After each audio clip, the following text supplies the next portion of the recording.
Law, and Joe's been a day full of baseball for the two of us. We started out our day down in Bridgewater at the Virginia State Little League Championship, and that was a lot of fun. We got some volunteer work in there, doing all kinds of statistical running, and saved our bacon doing the broadcast for the championship game with a whole pile of stats came in handy. Yes, it's our own version of a doubleheader today, and small diamond to the big diamond, but good day for the state championship. Yeah, I was in charge of live stats, so the live pen coming in the live scoring, and sure to give you guys stats and lineups to make sure you're well prepared.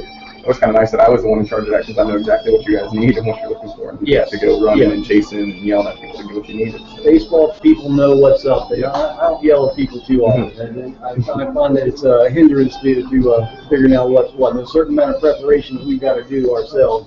And, I had all kinds of Bridgewater Little League history and Little League history and all kinds of things to drop in there. But Tuckahoe, 12-time state champion here in the state of Virginia. And I need to take it to the next level, see how many times they've actually won the Southeast region and made it to Williamsport. I know they've made it a couple of times. They've never won a Little League World Series. But because that would certainly be first and foremost on their Little League site. But just a heck of a fun event. And I continue to get back to the same thing where I'm shocked how few Little Leaguers that played in Williamsport made it to the major leagues. It's just a staggering low numbers, less than 40 all the time. That's unbelievable. That brings up the debate too, though, whether or not these kids just burn themselves out, either physically or mentally in the sport. And is it too early for curveballs? I mean, you can go in this debate all day or whatever, but there's correlation. Of course, correlation doesn't always mean causation, but there's correlation between people playing the Little League World Series and not playing in the majors. So.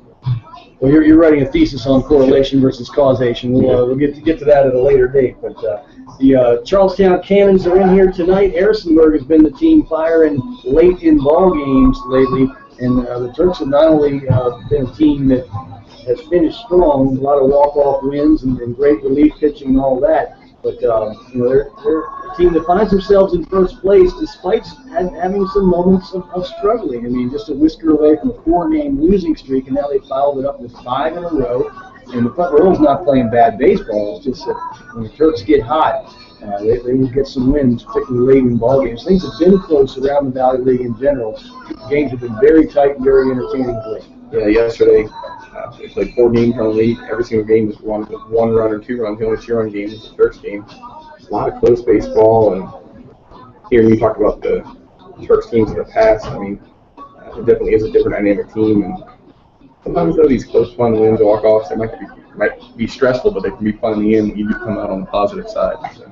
Well, they usually end up being a case of someone overcoming some kind of struggle, which is always a good story. I mean, it's been Jesse Baker a lot, where Jesse have a 1-for-5 night, and that one hit is a walk-off game winner.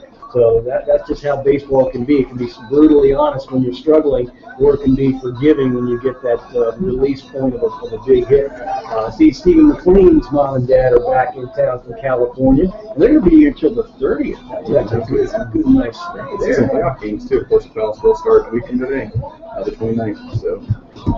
Turks still have an outside shot to win 30 games. They have to go 6-2 in the last 8 to continue that regular season 30-win trend. And I think that it'd be nice to get 30 wins in the playoffs, because that kind of counts too. But you want 30-win seasons overall. I haven't bothered to look up the perfect game rankings for summer leagues so far this year. I would think that normally the Valley League, whoever's in first place in the Valley League is normally going to be ranked. But I would think Front Royal is going to be ranked as well. And if Stanton keeps playing the way that they're playing, who knows? They might come all the way up in the second before it's all said and done. Yeah, and I mean, one thing I guess we haven't really talked about, because we've been in first place and whatnot, and we didn't really expect anything less. But looking at the standings, the Turks are officially in the playoffs for next week, even if they were to lose every game. Right. Obviously, now we're fighting for the 1 seed, but get up playoffs is the first step, and they've won that battle. So now they just got to get the battle to win the pennant, and then win the battle to win the playoffs. Yeah, the Cannons are a team that can really hit the baseball. They can do some things. At the top of their lineup, Justin Harris is the reigning Valley League Player of the Week. The Turks have had obviously some big efforts from guys being the Turks Player of the Week, and it's been hard I mean, you always work on that rundown with the stats through Sunday night. It's been some tough decisions to make.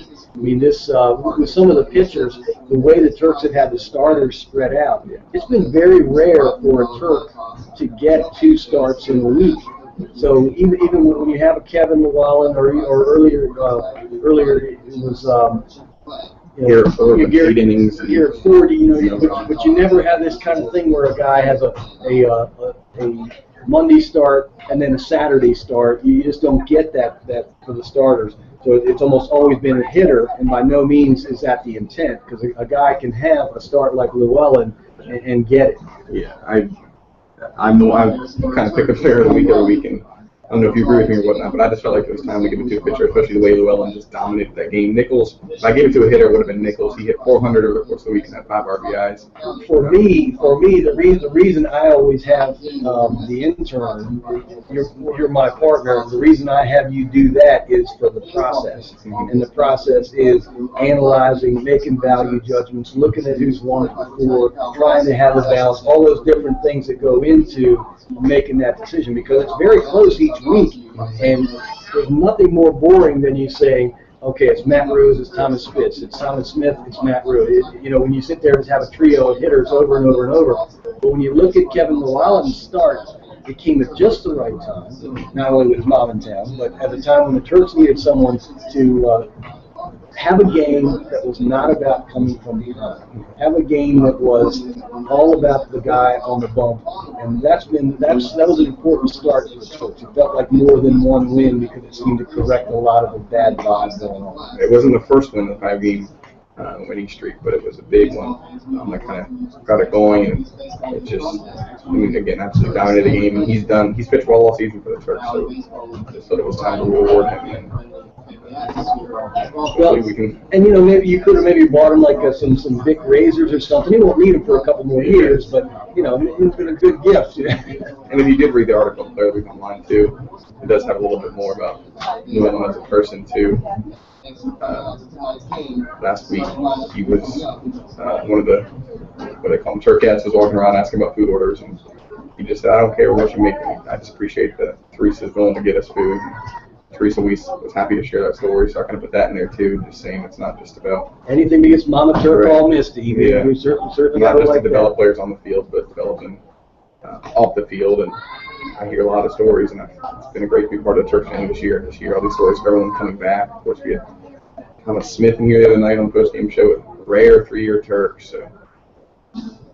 Yeah, and Thomas has become a Pied Piper for Turks baseball, as so many of the old Turks do. I mean, when Bob talks about the old guys coming in town, that is a great story and totally true. And he's got his shrine in there in the office to all the old Turks and major leaguers. And a big shrine for Eckstein. Yeah, huge shrine for Eckstein. Hey, 2-time World Series champ, World Series MVP, and guy who's 5'6" and doesn't have any tools that are beyond a B in terms of his tools, but he hit 300 in the majors a few times, always was among the leaders in fielding.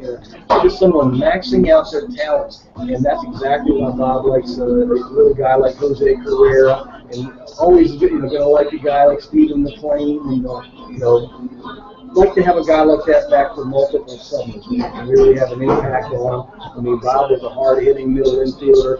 And, I put Jesse Baker in that category too. Every time we get Bob on the post-game show, he always brings up Jesse Baker and how high he is on him. Jesse Baker finds himself in the lineup a lot. Well, and it's one of his struggles too. And I think Bob understands that on the backside of Jesse's not all that disciplined at the plate, has kind of been his own doing, but Bob has a knack of stepping back and seeing the whole package where it's like what someone could be, even if they don't see it yet. And I'd have to say in a lot of cases he's right. We've had some players come back for second seasons that really blossom. So, and that has a lot to do with the great coaching they get at their schools, and whether it's a Link Jarrett at UNC Greensboro or some of the coaches, Keith Lytle at Oklahoma City University through the years. When Bob knows the environment that player will be in, he's got a real good read on how that kid will develop and maybe look on the next summer. Charlestown in here tonight. A couple of games underway already, both of them in the top of the first. Woodstock leads Strasburg 1-0 at Strasburg. Buffalo Cardinals on top of the Waynesboro General. That's an important game there from a seeding standpoint. This whole week, it's going to be very much about the seeding. I would say the most important thing to do is stay in that top four. You certainly want to be hosting a playoff series for a variety of reasons. One of which is if it goes 3 games, you're the team that gets 2 home games. Yeah. And home field can be key, especially when you're a team like Harrisonburg that does have such a supporting crowd. And so many different fields, too, have completely different dynamics. Because there's no real standard for field prep or field size or field material. Of course, we got turf here. So that Winchester last night, you're probably looking at a 4 home run game up there where every single one of those balls stays in this ballpark. So, and when they stay in the ballpark, 2/3 of them are outs, and the other 2 are doubles. The other third are doubles. So it definitely matters. I mean, let's say that Winchester is it comes down to wanting to go to Winchester, wanting to go to Harrisonburg. You'd say, okay, what's my team like? Do they play better in the big ballpark? Because the small ballpark can be an equalizer for teams that don't hit many home runs. Turks hit a couple up there last night. Spitz hit one, and Nichols hit one. Nichols has been smoking hot, and he's got himself well over 300. So he's I think a little bit of time where Nichols was injured hurt the Turks a little because you see what kind of player he is, and you can easily see where that left-hand bat would have been even better for the Turks. So there was the defensive problems at the beginning of the season, or pitchers arriving late, all the uncertainty. If you were to lay all that out to me in a timeline, I would not sit here and say 24-12. So you got to give Coach Meade some credit there. He managed this team despite some curveballs along the way to a pretty nice number here. Coaches Fuller and Meade down there exchanging their lineups. We'll take a look at our lineups now. We got the Harrisonburg lineups. Leading off for the Turks tonight, as usual, Thomas Smith playing second base. Thomas Spitz moved up into the lineup, now he's hitting the 2 holes, maybe part of a progression, returning from that injury, probably progression. Eventually you get him back to the top once he gets there, but now he's in the 2 hole. Yeah, he hit 2 last night. Okay, and he hit 1 out. Yeah. So Spitz hitting the 2 hole, playing center field. Daniel Nichols batting third, playing first base. Matt Rose hitting cleanup and playing third base. Eric Hauptfleisch as a DH tonight. Been playing a lot of left field, but in the lineup as a designated hitter. And Jesse Baker is batting 6th and out there in left field. Joey Roach batting 7th and behind the plate. Christopher Barr, who basically just switched there with Spitz. Spitz normally was hitting around the 8th spot, but now Christopher Barr is hitting the 2 spots, hitting the 8th spot, playing at right field. And Stephen McLean playing shortstop and bringing up the rear, batting 9th. And on the mound for the Turks tonight, Ryan Castellanos, the pitcher from the Illini of Illinois. He's 1-1 on the season, 2.45, had a real nice start his last time out, giving up 11 hits in 11 innings. He had struck out 13 to go along with just 1 walk. So a 13-1 strikeout to walk ratio is going to play anywhere. And his last effort was against the Covington Lumberjacks. He pitched 6 innings, gave up 5 hits, struck out 9, walked just 1. He definitely had his coming out party at the start. His last time when Covington was in town.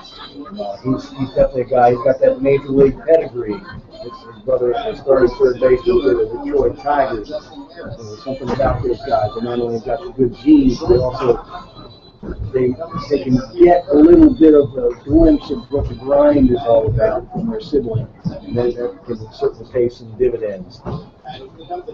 For the Charlestown Cannons, Justin Harris will be in center field leading things off. Stephen Kerr at shortstop will bat second. Chris Townsend at second base will bat third. Andrew Yasik, one of the really terrific prospects here in the Valley League. He'll be the designated hitter batting cleanup. Justin Esquera will be at third base. He'll bat fifth. Ryan Akins will do the catching. He'll bat sixth. Austin Green at first base will bat seventh. Jonathan Sardi will be in left field and he'll bat eighth. Bryant Munoz will be in right field batting ninth. And Jacob Anthony is on the hill for the Lumberjacks. Anthony, the righty out of Georgia College and State University, was an all-star for the North squad, but he has struggled a bit lately. He's only pitched twice in the All-Star game, and in both of those games he allowed 5 runs all earned, and even in the one start previous to the All-Star game, he allowed 5 runs all earned, so he's allowed 15 runs all earned in his last 3 starts So like I said, he was an all-star, but he's 3-2 record, 4.33 ERA. Started 5 games, so this will be his 6th start. He's got 35 and third innings pitched, which is pretty good numbers. Strikeouts 32, walks 9, so really good strikeouts to walk ratio, nearly averaging 1 strikeout an inning. But he does allow a lot of hits, allowing more hits than innings pitched as well. So he's not a wild guy, but maybe it's too much of a strikeout. Right, exactly. There's a time to get ahead in the count and see if you can expand. You can expand the strike zone. The Turks have one of the little Field of Dreams teams out here tonight where those kids run out to the position with the players, and the little girl that's headed over there to first base with Daniel Nichols he's about 22 inches tall, just as cute as can be. This is a tiny little group here. Now here comes Matt Rose, and his little boy with him is just a little knee-high kid too. So they're having a boatload of fun. Jody Roach. That's a good tradition. The little kid gets to run out onto the big field as happy as can be. Interesting little flip-flop to the Turks with Jesse Baker in left field. So, Kelfleisch just as the DH. Hopefully it's not something, a leg injury or something like that. But for Baker in left field, something new for him. And we also have a Little League Field of Dreams team tonight here. The 2014 edition of the Grotto's Grasshoppers. The Grotto's Grasshoppers is the team name. Woodstock Urban, it's colored in orange and green action going on in the wings. Alexis Miller fielding at second base, at third base Clayton Shiflett, and the shortstop Titus Spencer.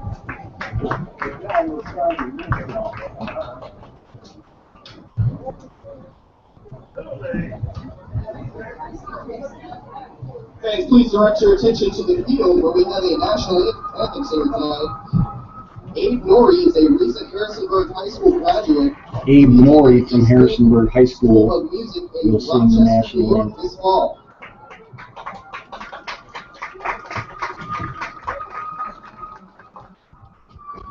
Oh, say, can you see by the dawn's early light what so proudly we hailed at the twilight's last gleam, whose broad stripes and bright stars through the perilous fight o'er the ramparts we watched were so gallantly streamed, and the rocket's red flare, the bombs bursting in air, they proved through the night that our flag was still there. Oh, say does that star-spangled banner yet wave o'er the land of the free and the home of the brave.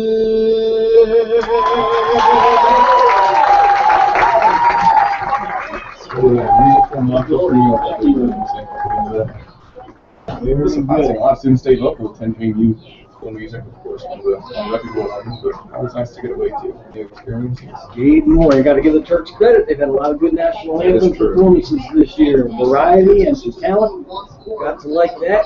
First pitches tonight for throwing out the first pitch for DuPont Community Credit Union is Tia Mitchell, who works at the DCCU. DuPont Community Credit Union, one of our sponsors. They're out here tonight. Tina Mitchell will throw out the first pitch for DCCU, and we're going to have someone on from DCCU Samantha Bosselman, who will be joining us. And we're also going to have Laura Tony Halsinger from United Way.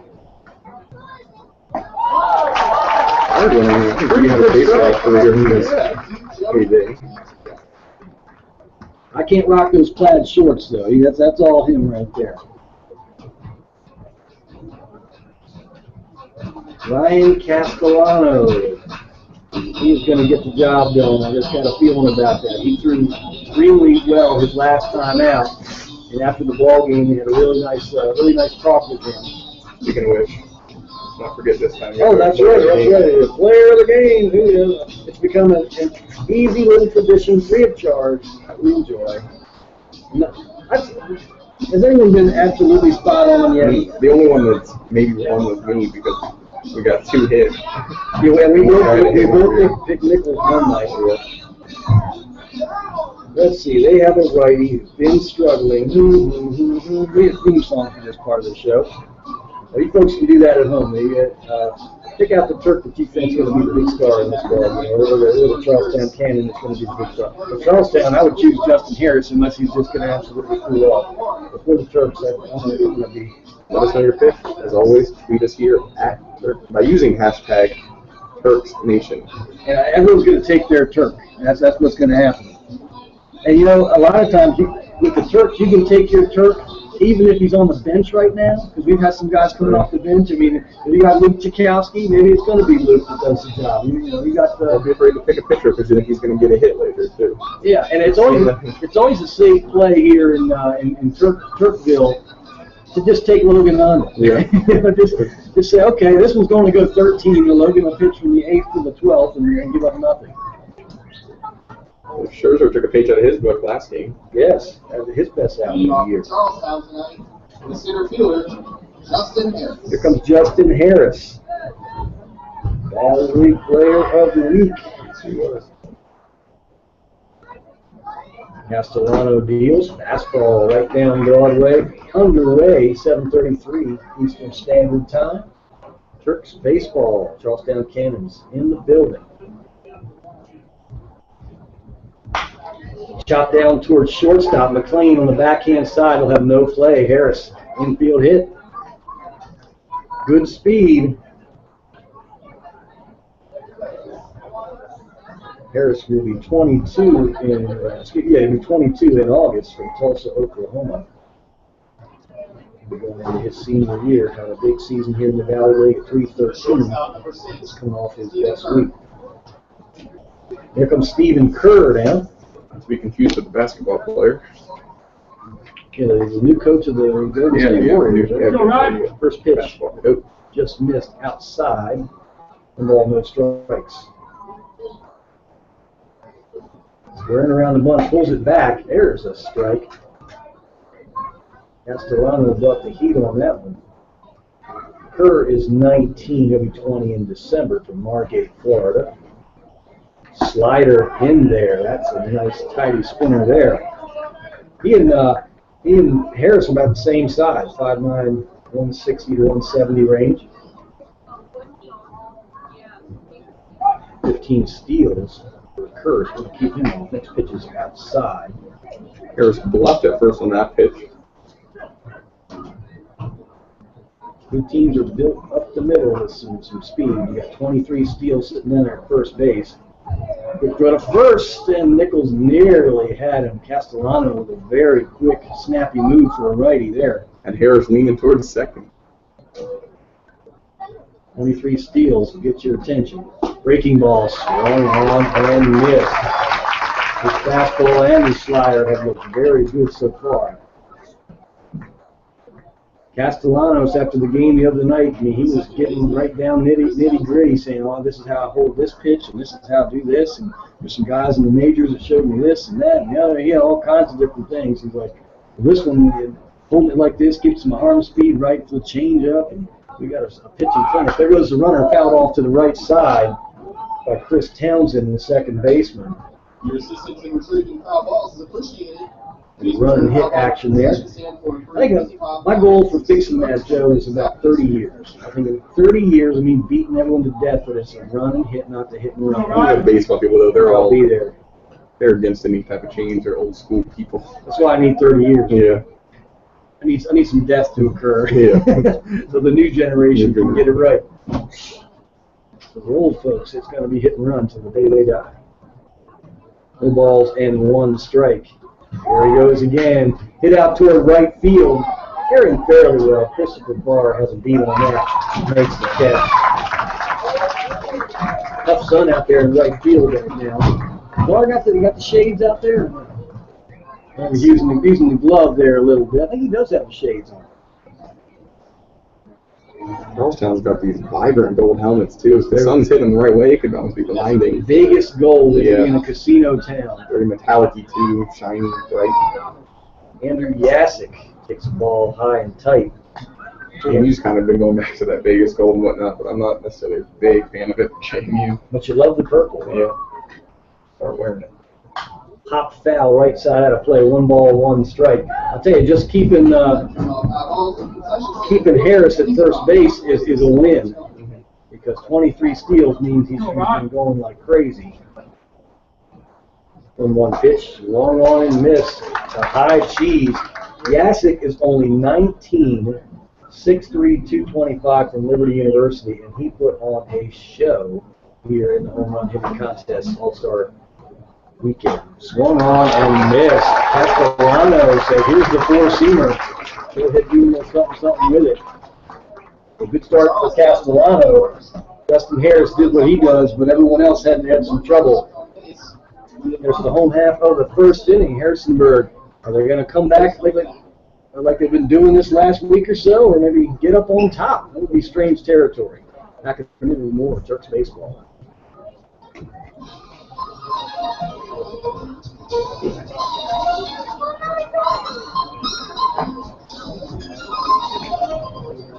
When's DuPont coming up? Middle of the second or top of the second? I'm told the third or the fourth.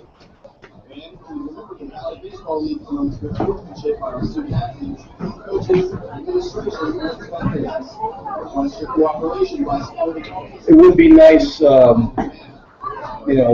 see Baker and Barr really get going here, make some contact, not only for the team but for them. They're both, confidence is down a little bit.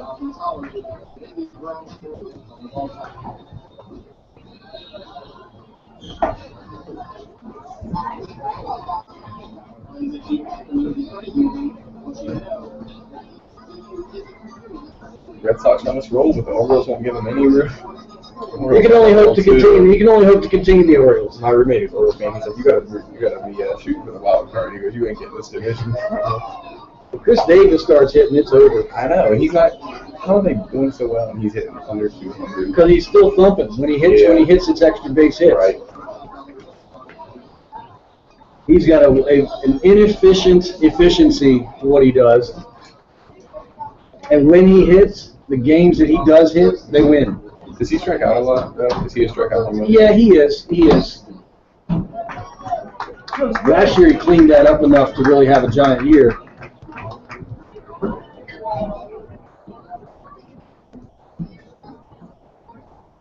Bottom of the first inning. Top of the order for the Turks, Thomas Smith, Thomas Spitz in there for a strike. First off from Jacob Anthony. Daniel Nichols in the hole for the Turks. Strike 2 on the outside corner. Smith kind of leaning out there. Now we know where that outside edge is. No balls, 2 strikes. Fastball, and it's not there. Good pitch. We need to send the Turks ghost out there to the mound. Looking at Anthony's little personal bio on his college website, says he's scared of ghosts. Rounded right in front of the dugout there for Charlestown only. They should just get whooped. Not sure what that sports information staff will question part of that. I wish the whole debate, and this is totally not baseball, between UFOs and Bigfoot and ghosts, prove it or don't prove it, but please, swung on, missed, hopped out of the glove, throw down toward first, will retire Smith.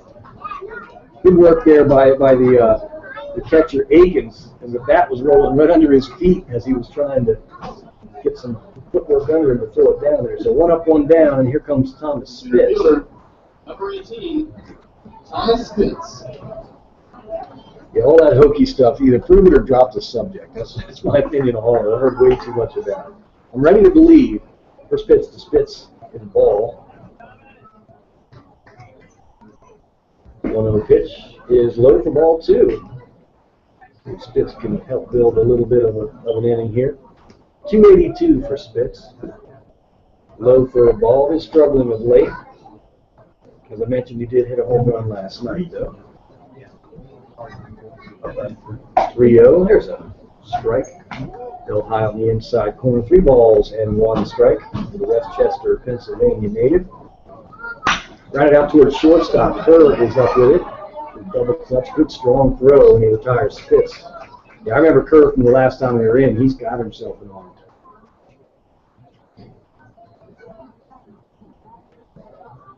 This is my first time seeing Charlestown. The first time they were here was that Monday where I was still in Omaha. It was a makeup day. Makeup game.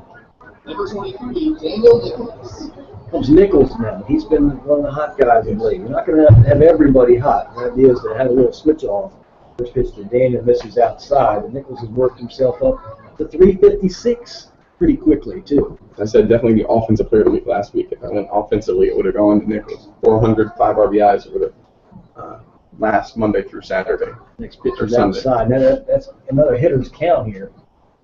Fastball is low, so 3-0. Nichols has done a good job of not expanding the strike zone. That's usually when a guy's locked in.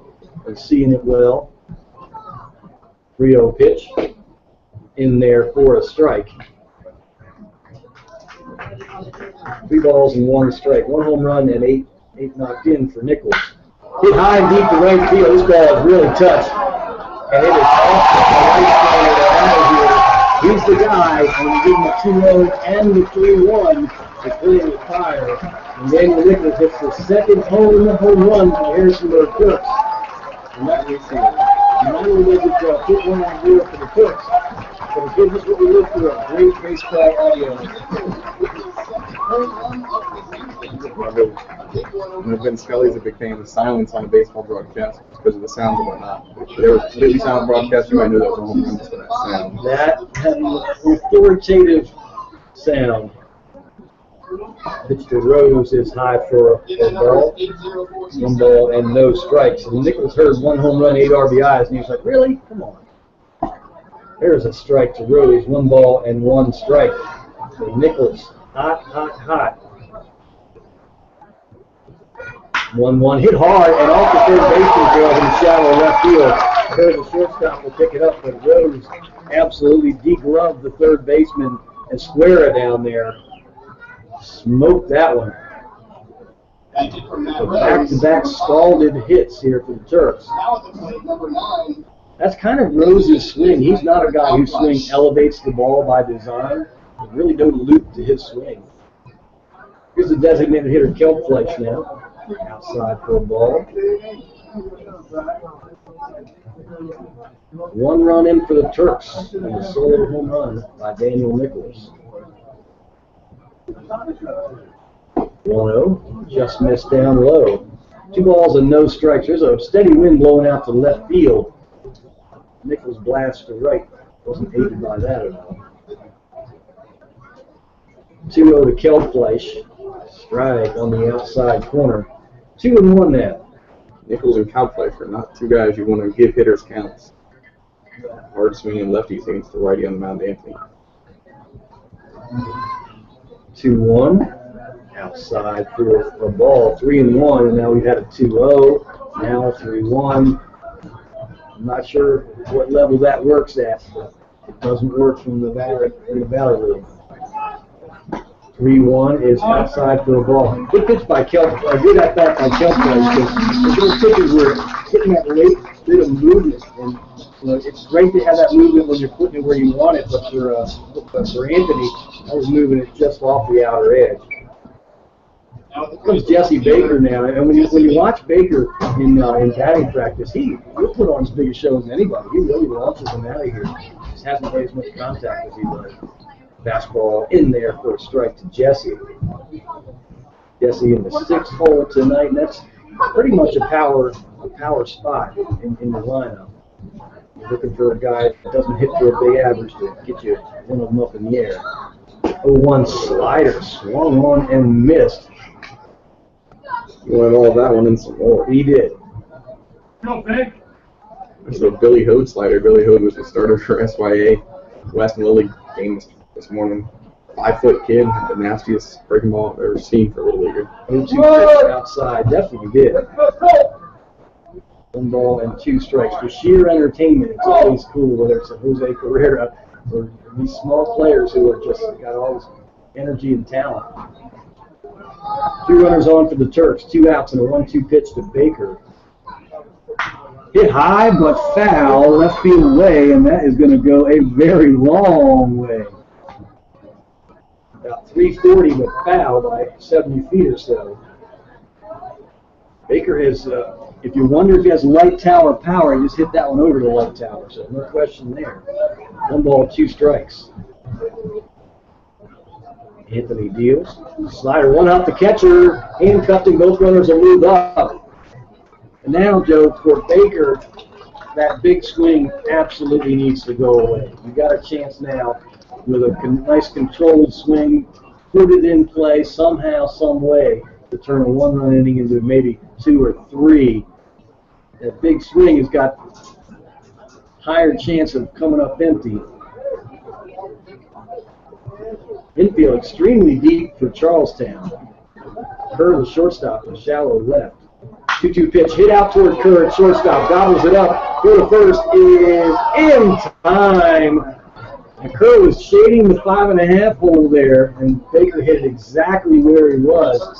Kerr still had to backhand it. A long 1-hop throw to the first baseman down there.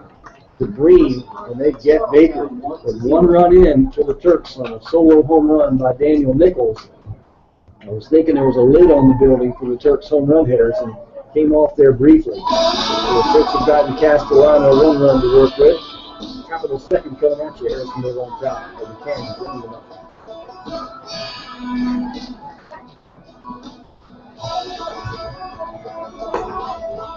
I looked down briefly, and his crack of the bat made me look back up.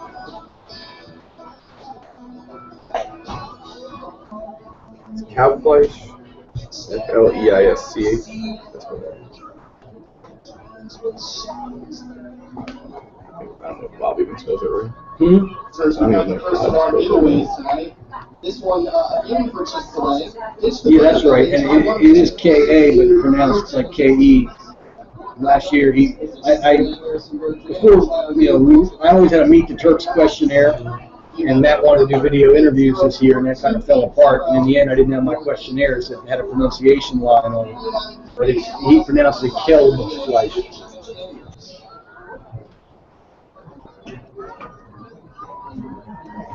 Meanwhile, for Charlestown, the third baseman, Justin Swift.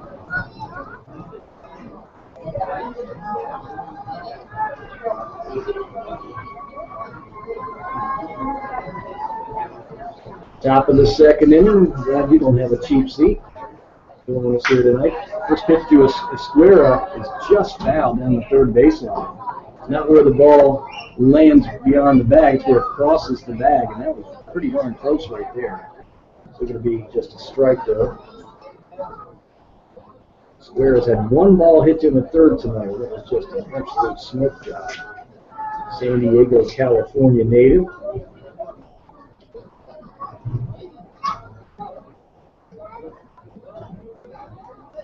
Diggs back in there now. Strike 2 on the outside corner. Nice tight slider. Justin plays for Siena College. Going to be going into his senior year. 303, solid season. 3 home runs and 16 top in. 0-2 slider, strike 3 called. It's early. Castellano looks like he is dialed up, ready to do a little something here tonight. It's a nice dip on the fastball. He, just like Logan Honda, he loves him some strike 1. And there it is. Breaking ball in there, belt high. Good tight spin to Ryan Akins. Fastball, strike 2.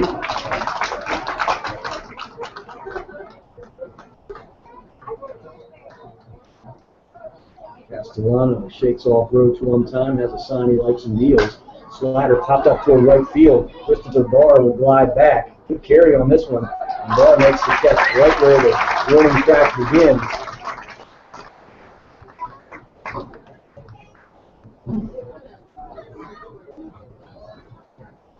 Austin Breen will dig in there now. Number 12, Austin Breen. That last one, Nichols is actually now hitting 370. Does not have enough at-bats to qualify for the leaders. He'd be third in batting average in the league if he did have enough at-bats. Sure, it won't take too many more games to qualify. There's a little flare out toward right field. It's going to get down for the base hit. Ball plays it on 2 hops. Big turn at first base there. Throw comes in towards second. So Green drops a single down the right field line. Now, he's from Liberty University. I need to look up some point during the game if Austin Green was related to Sid Green. He is. His father, Sid, was an All-American for Liberty and played for the Dodgers, Pirates, Braves, Astros in an 11-year major career. And on a world championship team for the Braves, if I'm not mistaken. Fastball swung on and foul third base side. Jonathan Sardi, the left fielder, up there now. 2 outs and 1 on. A couple of hits for Charlestown so far. Fastball buzzed the tower, a little high and tight with a running fastball. Sardi, a hometown boy here, is from Purcellville, Virginia, which isn't too far from Charlestown to play his ball. Breaking ball swung on and missed. He just had a birthday July 11th, and that made him 21. Shepherd College.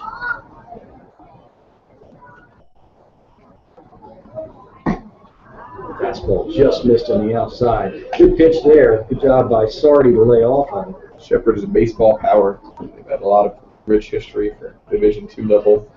The guy's name escapes me now. One of the guys I covered played for Gold Spinners. He's a Shepherd guy. Won the Tino Martinez Award for Division II Player of the Year. We had Dodson McPherson here from Wingate University, who was a candidate for that in the final group of players named for that.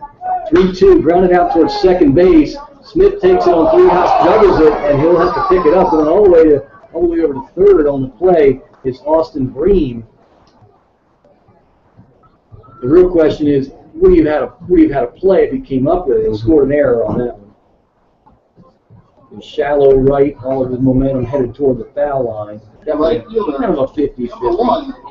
I think for a player like Smith or even McLean, the fact that they've made so many similar plays, that becomes an error for that reason. So the runners are first and third now.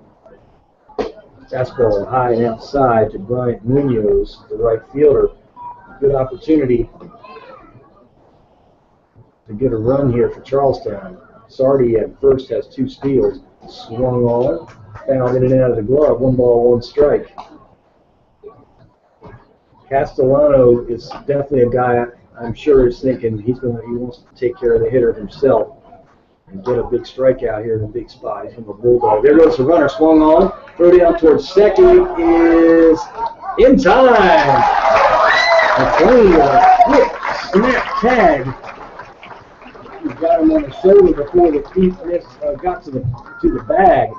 Very close. Good throw by Roach. Made it easy for McLean to handle it. And if he's got to deviate where he's catching it any point at all, he doesn't get it out there, Joe. Headed for the bottom of the second. 2 runners left on for Charlestown.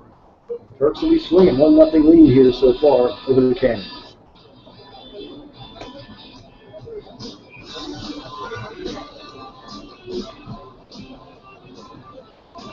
That was close.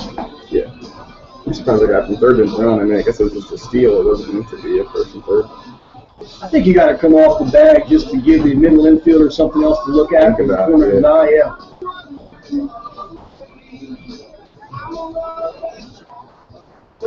Did you know that hip-hop community parking? Because if he drops it or it's a 1-hop throw that handcuffs him, you got to be in a spot to score.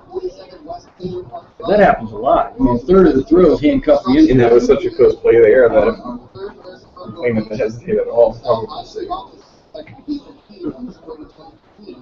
Of those 2 calls last night, man, those were terrible calls. The 2 calls at third base in that one game, those were awful.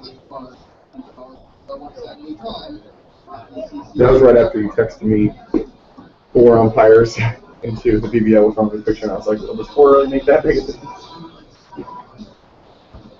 Well, one of those phantom tag calls, I mean, it's treated like a force play. Yeah. It's like, yeah, I know the ball beat him. There's been a lot of like on the base path calls in the tournament that Catcher, number 8, Joey Roach.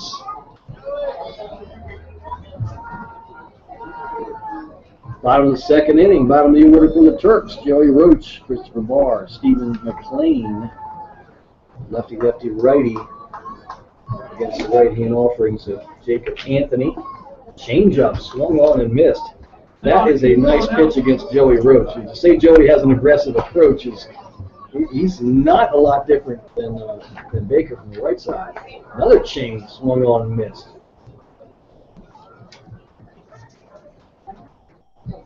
Roach and Baker wants you to throw them heat, no question. Hit out toward right field and down on one hop taken by Townsend, and there's no one covering first.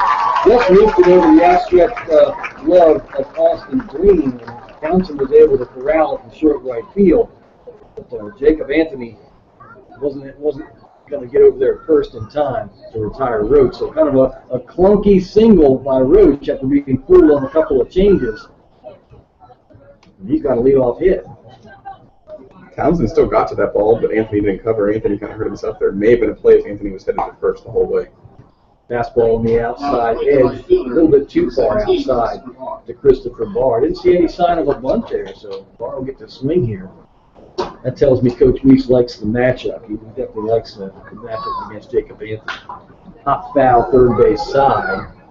1 ball, 1 strike. Team fell off the concession stand and received a free easy pop for offensive seniors. Yeah, Kerr and Townsend in the middle, pretty darn good. You put ground balls in their hands, they're going to get some outs. 1-1 breaking ball, just missed on the outside. Good pitch. Between the changes that Anthony threw to Roach and that breaking ball there, I mean, he's got stuff. He's got to get it in the zone. He threw to first, and Roach is back standing.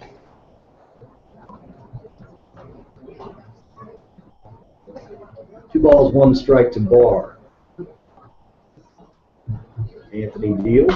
Hop foul, third base side. Barr's been having a devil of a time with the off-speed pitches. Just one of those things, you just got to see them and see them and see them some more. Start to figure it out. Get that hit on the ball. 2-2 pitch. Big curve, grounded out towards second base. Townsend's got it. To Kerr for 1, on to first, a double play.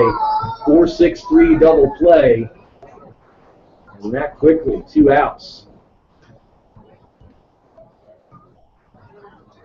Initially off the bat, I thought it might be a little slow to give Barr a chance to get there.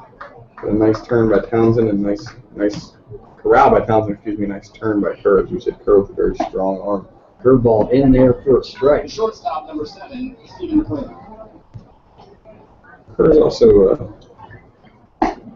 fastball misses outside McLean. 1 ball, 1 strike.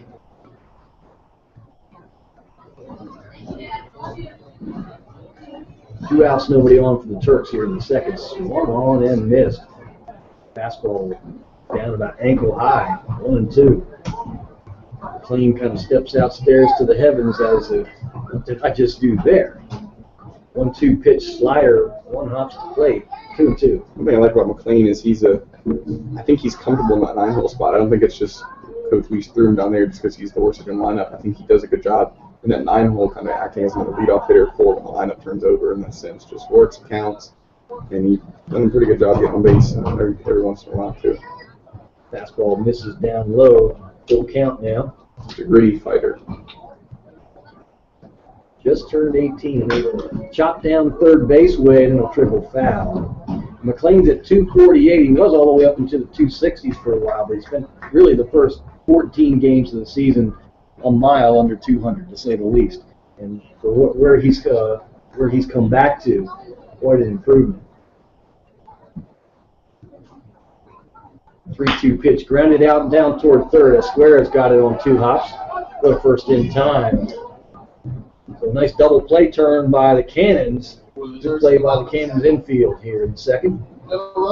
Headed for the top of the third inning. Harrisonville leads 1-0. Charlestown headed to the back rack. After more Turks baseball. Down to the field. It's time for fast food. Scott. All right, and just we had the fast food race tonight. Right here in the cheeseburger, we have Kylie In the hot dog, we have Brooke, and in the french fries, we have Alyssa. Now, what they're going to do is run down to our Alyssa, touch your head, and run back. And whoever comes back first will go home with whatever they're wearing on the second. All right, ladies. See you in a few. Get set. Sweet. Go. Is there anybody out there? No, but I was going to wait up to see you. They're more confused. And the french fries by a grain of salt, then the hot dog, then the cheeseburger. Let's hear it for all of our contestants.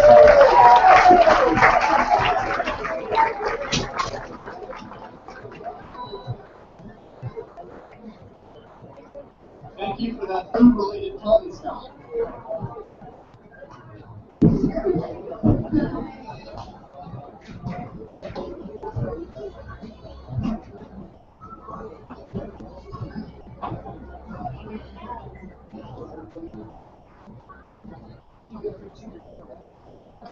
Leading off for the Cannons, right fielder Bryant Munoz. Left-hand swinger, Castellanos deals. First pitch grounded out to Smith at second. He's got it on 3 hops for the first. It's in time. 1 pitch, 1 out. Back to the top of the order now for the Cannons, with Justin Harris, followed by Stephen Kerr. The center fielder, Justin Harris.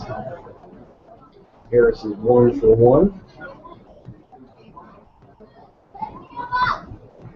Castellanos deals.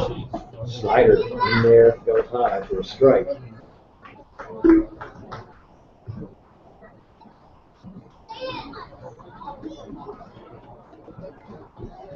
The 1 pitch now from Ryan. Pops the glove with the fastball this time. 2 balls and 2 strikes.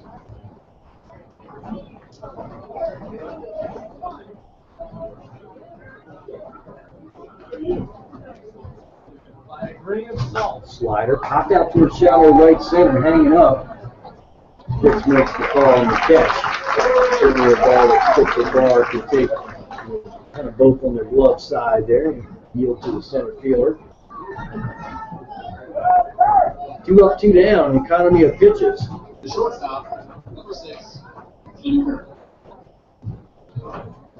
Comes Kerr now, 0 for 1. Fastball, strike 1.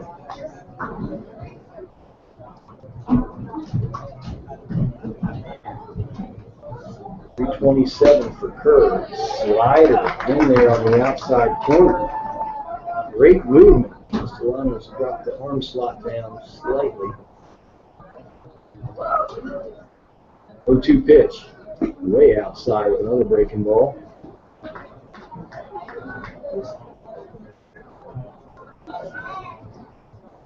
One-two pitch. Grounded out to a McLean at short, 5 or 6 hops. Up with it. Good strong throw to first. McLean will retire that quickly. Good inning by Castellanos. Pounding the strike zone there. And for the bottom of the 3rd inning, Harrisonburg will get back into the meat of the order here. 1-0 Turks. 1 run on 3 hits. 1 miscue there, and 2 hits for Charlestown Cannon. And the Nichols solo homer, the only run on the board here so far. Back in this minute.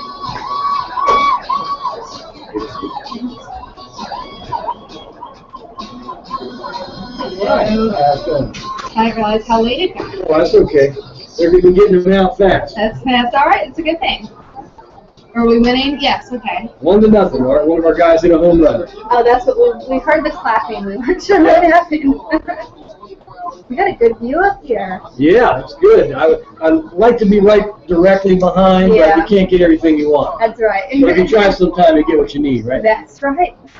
Pick one of them out. Yeah. Get them out of here. Yeah. I like to quiet anyway. Yeah, that's true. We're at a break right now. Okay. You'll hear John Denver playing, but I hear him. there you go. There you go. It's Samantha, right? Yes, it is. Okay.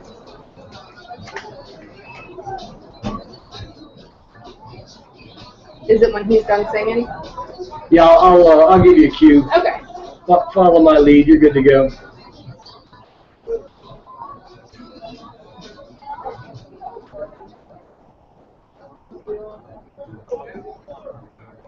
Bottom of the third inning here at the old ball game. Eagle Field in Harrisonburg, of course. Top of the order for the Harrisonburg Turks, Thomas Smith, Thomas Spitz, and Daniel Nichols. The liner out towards center field, getting down for a base knock. So Thomas Smith having to start off the third inning. Nice for the Harrisonburg Turks. I mentioned that DuPont Community Credit Union was in the building tonight. Samantha Bosserman joined just now from the Turks baseball. Thanks for having us. Well, you guys are in here with United Way tonight, and they had someone from each of the teams throw out the first pitch. They both did a great job with that. Yes, they did. Definitely did. Thomas Spitz digging in there now. Breaking ball a little bit low. You a baseball fan at all? I am. I tried softball when I was younger. It didn't work out too well, but I can appreciate the game. Yeah, it's a great game. It's a spectator sport, and the Turks are gunning for 4 straight 30-win seasons. So the Turks have been winning like crazy the last 4 or 5 years. Good liner out to center, and that's going to get down for a base hit and cut off nicely out there. But Smith will go to third, and in the second is Thomas Spitz. And for those of you who've seen Thomas Spitz struggle a little bit, that looks like a little bit of Thomas Spitz from a few weeks back. So nice double to left center. And the Turks are in business here with runners at second and third. And Nichols coming up, Samantha, he's already the guy that hit a home run his last time. Well, let's do it again. Heck yeah, hit a real booming shot, just short of the Eagle Field scoreboard out there. So 2 runners on, nobody out. Nichols, the left-hand swinger, takes a strike on the outside corner. First baseman, Daniel We're going to let the Turks have their little uprising here, and then we're going to talk DCCU. They look like they're ready to put some runs on the board. That's all right. Keep at it. 0-1 pitch is low for a ball. So you like the view from up here, eh? This is nice. Isn't I'm going it? to have to get a permanent seat up here somehow. Definitely is. Well, I get a new partner every summer. That's my policy. Next pitch missed outside. 2 balls and 1 strike to Daniel Nichols.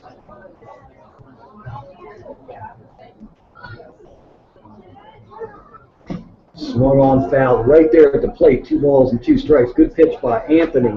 Kind of had some nice little running action there.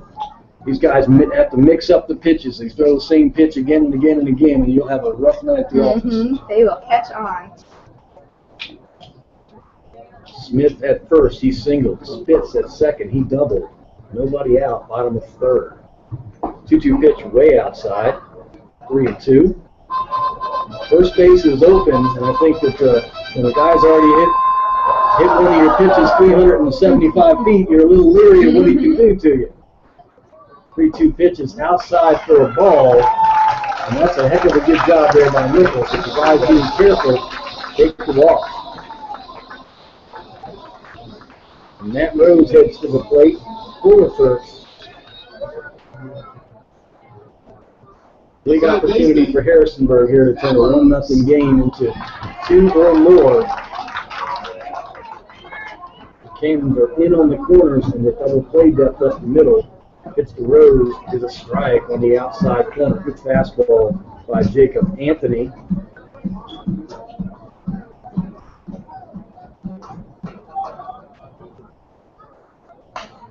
Popped up, straight up. Should be playable, and caught.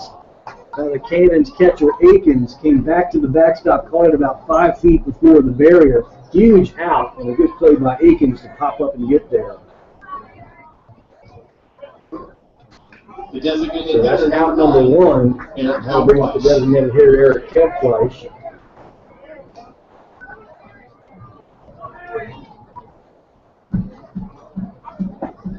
Fastball missed outside. You guys have a pretty good contingent of employees here tonight. We do. I think we've got about 8 of us here tonight. Good, good. Everybody's got their black shirts on. That's right. 1-0 pitch grounded right back to the mound.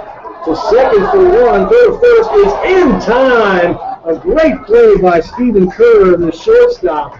The throw from Anthony was a little offline, and Kerr kind of caught it, and as he was going down, flipped to first with something on the throw, and turns a 1-6-3 double play.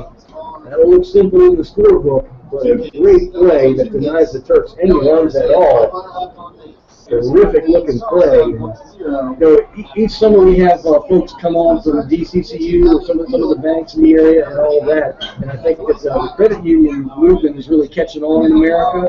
And what are the main differences with a credit union that you can tell the listeners? One of the main differences, we are a not-for-profit credit union. We are member-owned, which means we have a volunteer board of directors.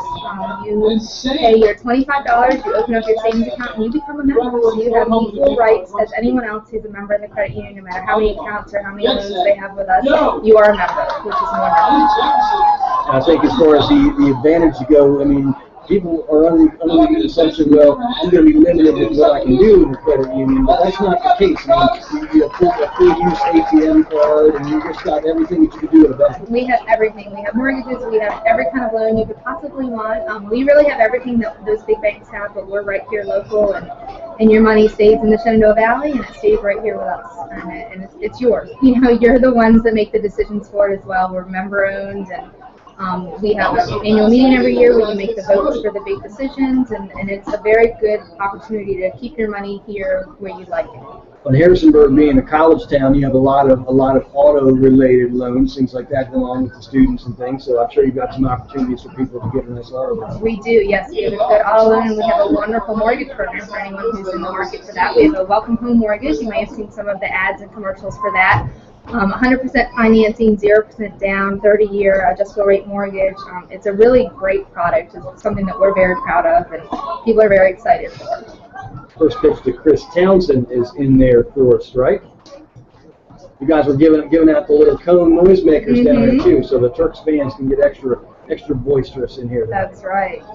One slider missed outside, 1 ball and 1 strike. 1-0 Turks, top of the 4th. Great pitching by Jacob Anthony and good infield defense really helped Charlestown wiggle off the hook there in the bottom of the 3rd. Next pitch missed outside. Now, as far as if I'm a customer and I'm out there and I'm saying, okay, I'm not real happy with my big bank. Why should I head to DCCU and make the change? People are hesitant, and when they finally, I always hear they're hesitant, and they finally go to the credit union, they always wonder why they wait so doggone long. That's right. I mean, we're wonderful. We have a branch on Taylor Drive, we have a branch on Reservoir, and we're actually building a new branch on South High Street, which is really exciting. It should open in the next year or so. And we're really about that personal service. So you come in, you get a handshake, you have a coffee bar. It's a really great opportunity just to meet with our member advisors. Townsend grounds 1 foul down the 3rd base side, 3 balls and 2 strikes. Did you say a coffee bar? We do. We have a coffee bar Okay. in each of our locations, each of our Harrisonburg Can I locations. get like a little biscotti on the side? Oh, we don't have that yet, but I'm Ah. sure if you ask nicely, someone could probably find something for you. The big bank, they'll bring you a biscotti, but it's $7.50. That's right, and this is all complimentary. And even if you're just driving by and want some water or want some coffee, just stop on in, hang out. There's a little seating area. Just come hang out with us. And I think that's one thing that's a different feel of the credit union is we really make that personal service. 3-2 pitch again is high. Nice hard fought walk there by Townsend. He's led it off nicely here for Charlestown. Andrew Yasik will dig in. Now, who threw out the first pitch for you guys? Who was that? That was Tia. She's out of our Kaler office. Okay, good. She was a little nervous, but she did a great job. You guys got the little paddle fans passing out too. Those will come in handy. Ground ball base hit in the left field by Yasik. Jesse Baker is up with it. And now after dodging the bullet from the Turks, here come the Cannons. 2 runners on, nobody out. Same situation the Turks had. Part of the order as well. Justin Esquera, the 3rd baseman. Get a chance to do a little something here against Ryan Castellano.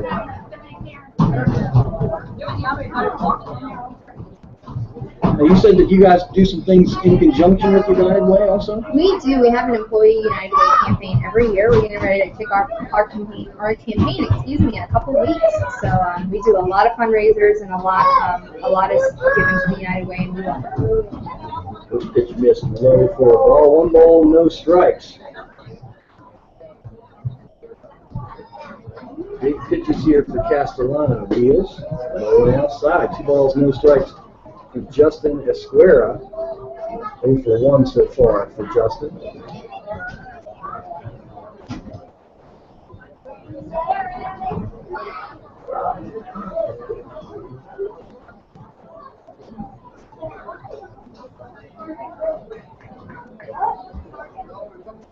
Castellanos comes set.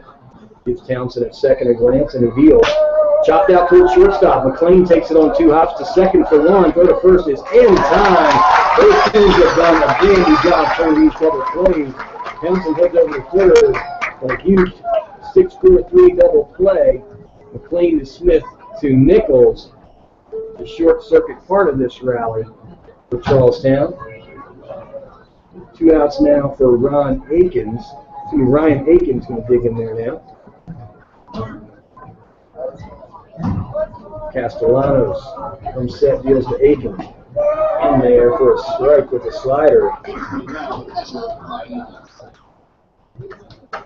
Lexington, Kentucky, Akins' hometown, horse country, and he plays for Berea College. For the 1 pitch, rounded foul, first base side, nearly snuck that one down the line. And DCCU has been with the Turks from either promotional in the building or advertising, and in some capacity, summer after summer. You guys have really gotten some good publicity through us, and vice versa. You guys talk up the Turks. Grounded out towards shortstop. McLean takes it on 3 hops. Throw to first in time. So grip to script. Both teams did a heck of a job keeping the zeros on the board after getting in some big trouble. We have been with the Turks for a while, and that's one thing we love is our community involvement. And that's I think another difference between a credit union and one of the larger banks is we really get out into that community. Yeah, we put some dollars towards it, but we have volunteers. We work at various different things, like you said, United Way. We do a lot with Parks and Recreation, and we also have a full-time financial education counselor who is on our staff who will come out, counsel anyone and everyone. We do field trips. We do a lot of different things with kids, with adults, and with everything. So really to give back to the community. I think the financial counselor side, everybody needs a little bit of that, because even people who are on top of their finances can always learn something when you've got someone who does that for a living talking to you. Exactly. I know my wife likes your logo because she's a quilter and she likes the quilt pattern logo there. But we can get her some stuff that has DCCU on it. Just send her our way. You're right. The patterns are always cool. So she likes that. I want to thank Samantha Bosserman for joining us from DuPont Community Credit Union out here at the ball game tonight. You've made a lot of friends with all the giveaways. Turks fans are a sucker for a good giveaway. That's okay. We love to provide it, and thank you for having us. Thank you, Samantha. We're going to have our friends from United Way come on later in the broadcast. DCCU and United Way night here at the ballpark in Harrisonburg. Just a 1-0 ball game. Daniel Nichols home run. The only blemish on the scoreboard. Jacob Anthony and Ryan Castellano doing a great job of holding them down, leaving some runners in scoring position.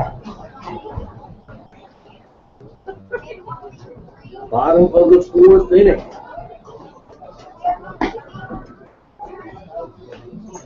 Jesse Baker will lead it off for the Turks. He'll be followed by Joey Roach and Christopher Barr. Righty, lefty once again. Baker 0 for 1 so far. Jesse from San Antonio, Texas, 6'185", going into his junior year. Just turned 20 in February. Breaking ball stayed up high. Joe, did you get a car loan and mortgage on while Samantha was exiting there? I did. Oh, there you go. She's fast. I'll tell you. Low for a ball. See, I didn't give her the standard question I give all the banking and credit union people. I always ask them, can I get a 2% mortgage tonight? And a lot of them think about it before they tell me no. Next pitch outside to Baker. So Jesse's worked himself a 3-0 count.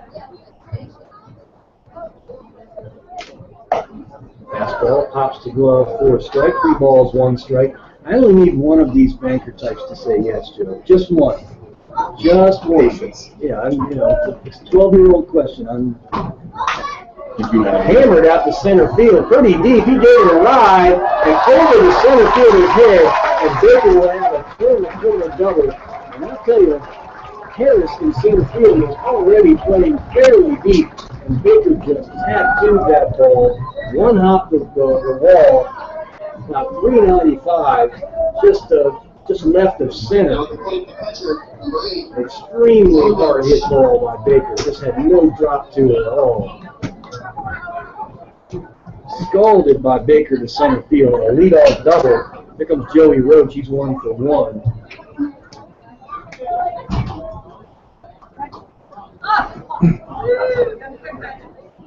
Anthony deals. He missed outside. 1 ball and no strikes.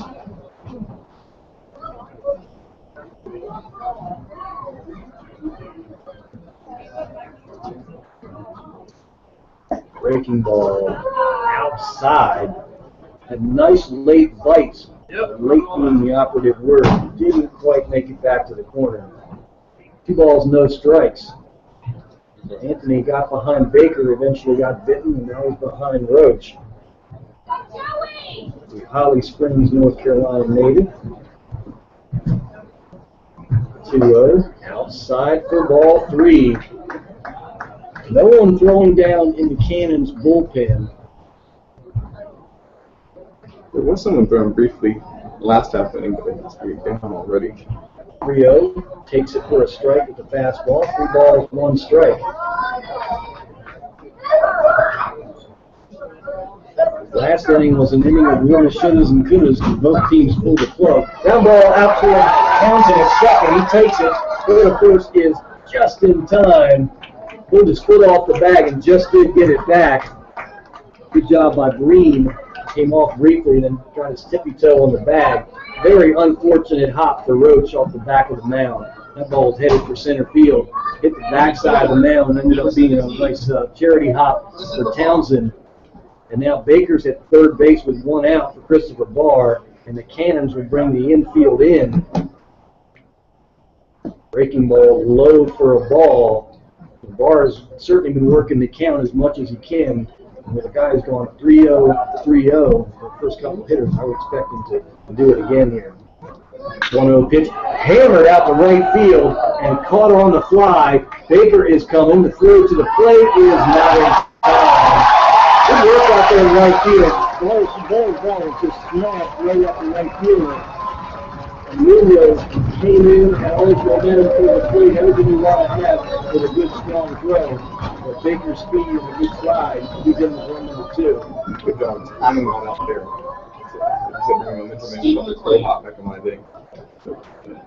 Yeah.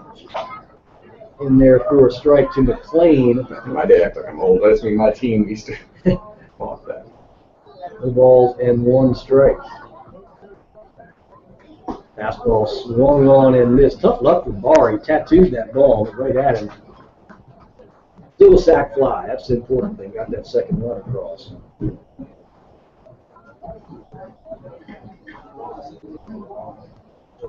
0-2 low for a ball.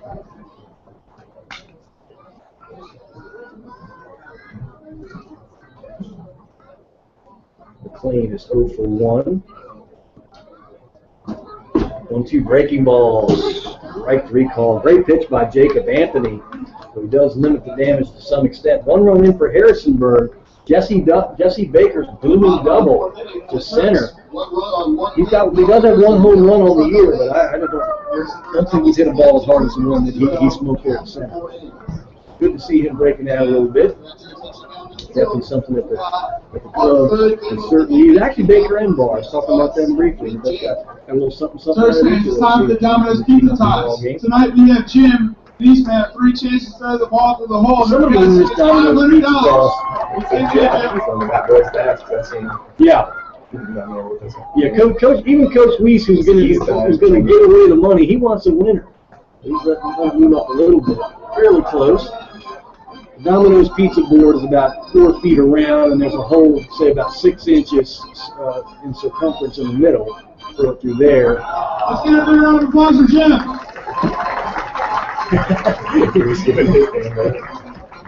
I still think the strategy, and they wouldn't make any friends doing this, but this strategy is to throw the first ball as hard as you can and make a larger hole in the sign.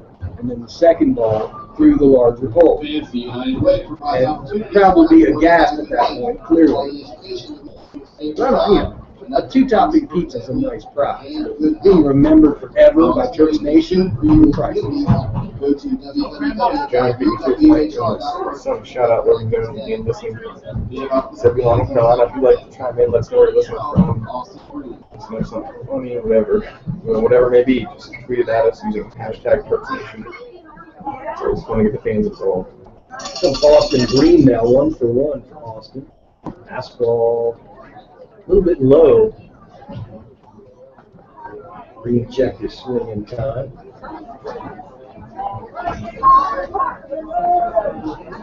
Singled his last time up, got to third base. Swung on a miss and a good fastball. 2. Hands runners to make it third base, but still no runs to show for it. Fastball missed outside. Just 3 hits surrendered by Castellanos. 2-1. Flared out towards center and going to get down for the base hit. Good piece of hitting by Green. Pulled those hands in. 2 for 2 night for Green, who ended up with ball game hitting 172.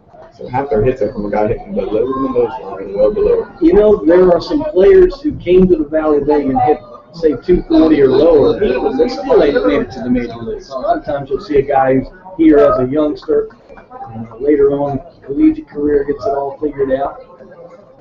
Screwing around already is Jonathan Sardi, bunted first base side. Nichols has got it, and hit a throw to Smith covering.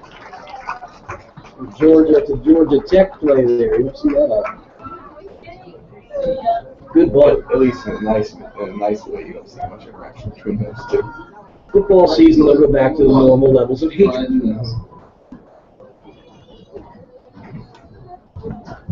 There's Bryant Munoz. One of the things that I can't stand about all this conference realignment is some of these traditional rivalries getting the plug pulled on them. Oklahoma and Nebraska, come on. Texas A&M and Texas A&M, Texas Tech. Running down toward third, Rose has got it on 2 hops, checks the runner, throws to first. Good play by Matt Rose. Stank down there pretty good, and Rose is already playing even with the bag. Funniest part of it, we're going to miss this up. Who was the SEC championship this year? But anyway, the SEC West champion was further east than the SEC East champion. Because even within their own conference, they've got geographic.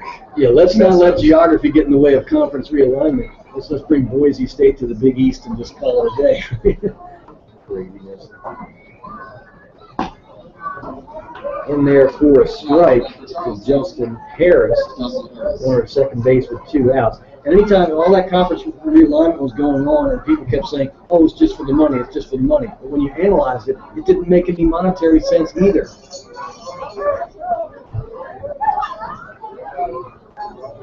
The 1 slider in there for a strike. Ryan has had the slider working, and he will use it to great effect.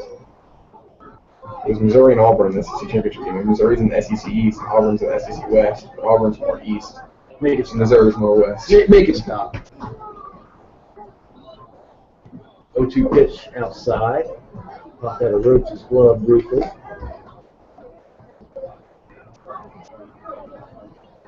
Used to be the good old Saturday noon game. Keith Jackson Bowl, and now they're going to bring you the regional game. The Cotton Bowl in Texas. 1-2 slider hit out toward right and through there for a base knock. Barr is up with it quickly, and the runner will stay at third. Thomas Smith gave it a game dive on the play. I'm kind of glad, Joe, that Thomas didn't get a piece of it because he might have knocked it one side or the other. Smitty got a little dinged up on the play. He's kind of bent over at the waist, catching his breath. You can do a pretty good flop on this field. But Barr did a nice job of charging that. By the time he picked it up, he had a very short throw, and that forced the base coach at third to hold up the runner. There goes the runner, grounded out towards shortstop. McLean has got it. Way up first on time. Castellano keeps creating these ground balls. And it's not early season first baseball. The infield is squared up now, making some plays. Innocent little play there by Barr to get on his horse and really charge that ball hard, because he would have had about a 140-foot throw, and you just can't send the guy when the right fielder's got the. They probably don't realize he's got a good arm too. On top of that, so big play right there. 2-0 Harrisonburg. Turks heading for the bottom of 5. Hosted the Charles Town Cannons here in Harrisonburg.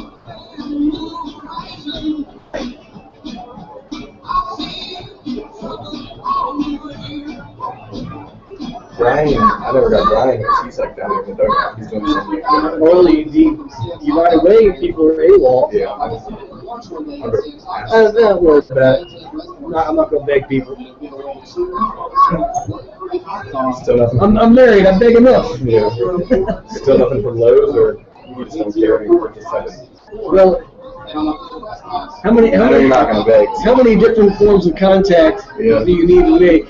Or, you know, if he's not interested in maxing out his money, then that's on him. As long as they're paid, right? But I want people to have a no doubt about it decision next year, and that comes from their side, you know. Because I don't really know that I'll be able to have time to help out next year doing that. I want to be able to turn into a phone call, not a cold call, you know. With number 13, second baseman, Thomas Smith. Because the death threats take a lot of energy, you know what I'm saying?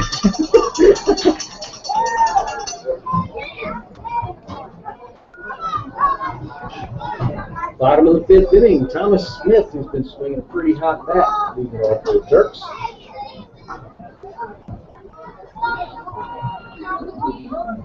Jacob Anthony. I think Anthony has pitched a good game, but he's got to get a 0 on the board here pretty soon.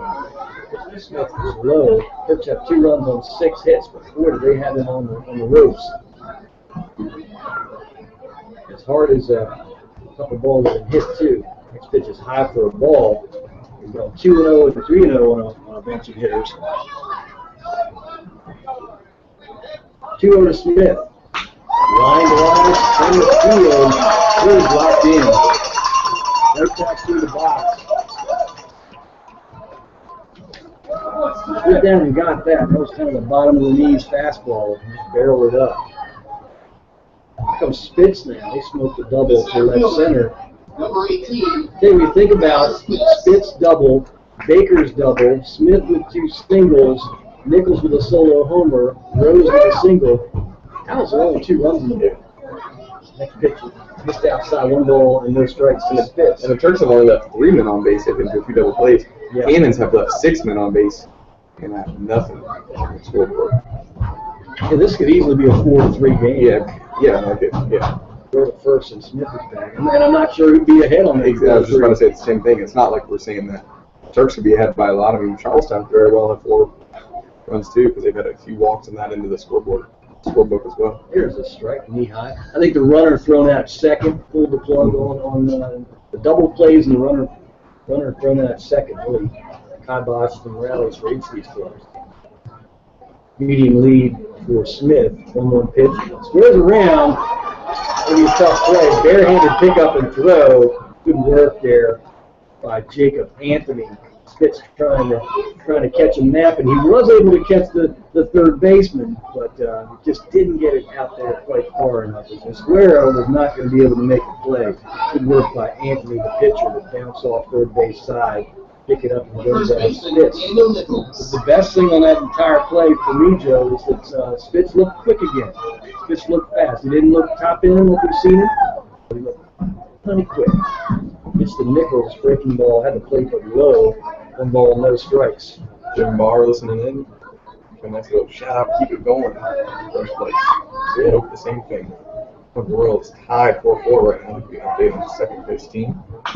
Chopped foul down the first base way. Coach Cullen makes the play. 1 ball, 1 strike to Daniel Nichols. He's having himself a night. Solo homer and a walk. 1-for-1 officially.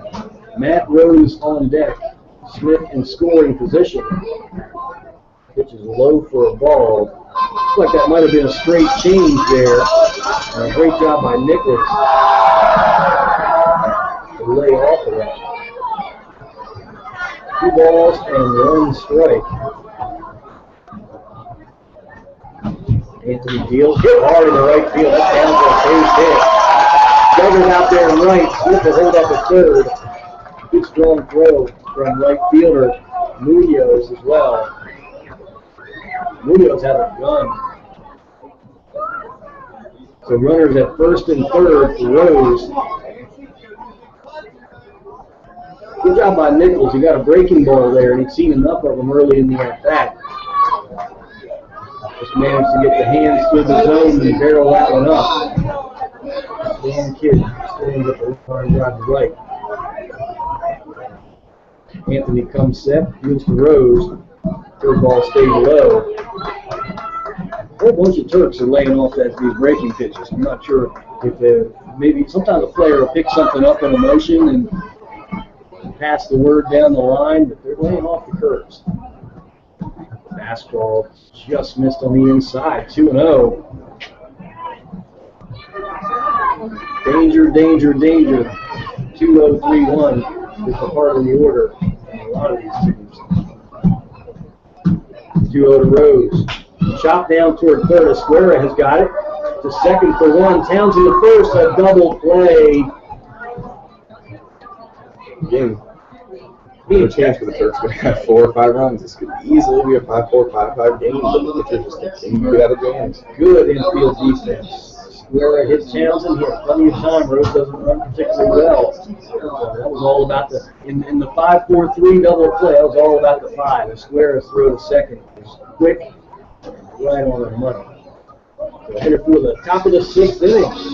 Ryan Castellanos, he looks like a guy who's going to try and make 1 or 2 runs hold up, and they have to here. But, we've gotten to this point in many a Turks game and had the balance of the game leave us shaking our head again and again. And most of that's been for the good. We'll step out for a quick break here. 2-0 Turks at the top of the 6th. Good to see the pitching settle in though. Yeah, he looked good his last time out. He's throwing a variety of pitches for strikes too.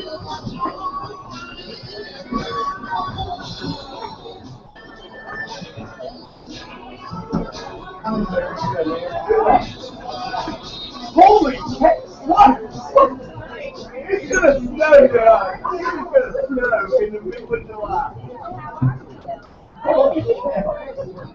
I'm all flustered. I don't know what to say. Yeah, come back with that.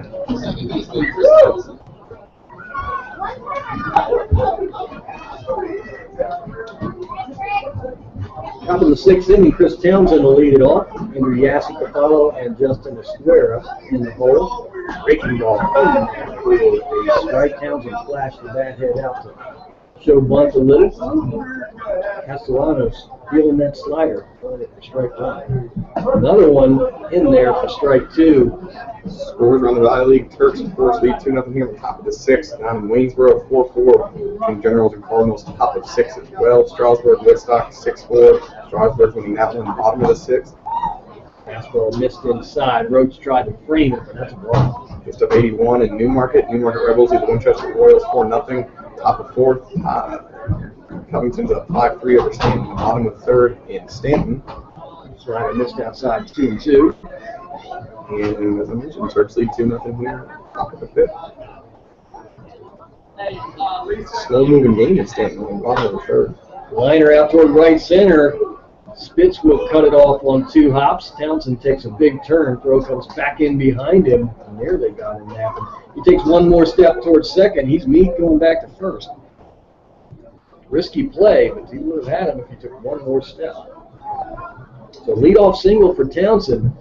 And the Cannons have not had trouble scoring runs. They're an explosive offense. The cleanup hitter Yasik in there now. He's 1 for 2. Fastball missed inside. For young players, Yasik may be the best prospect in the whole Valley League because he is just a 19-year-old who's already is ready. Physically, he's a specimen. This pitch missed inside 2-0. Hagerstown, Maryland product. Swung on and missed on a good slider by Castellanos again. Got a little piece of that, tipped it into Roach's glove. 2 balls and 1 strike. 247 for Yasik. Hit out toward right center, pretty deep. Bars on his horse. This is a split the alley.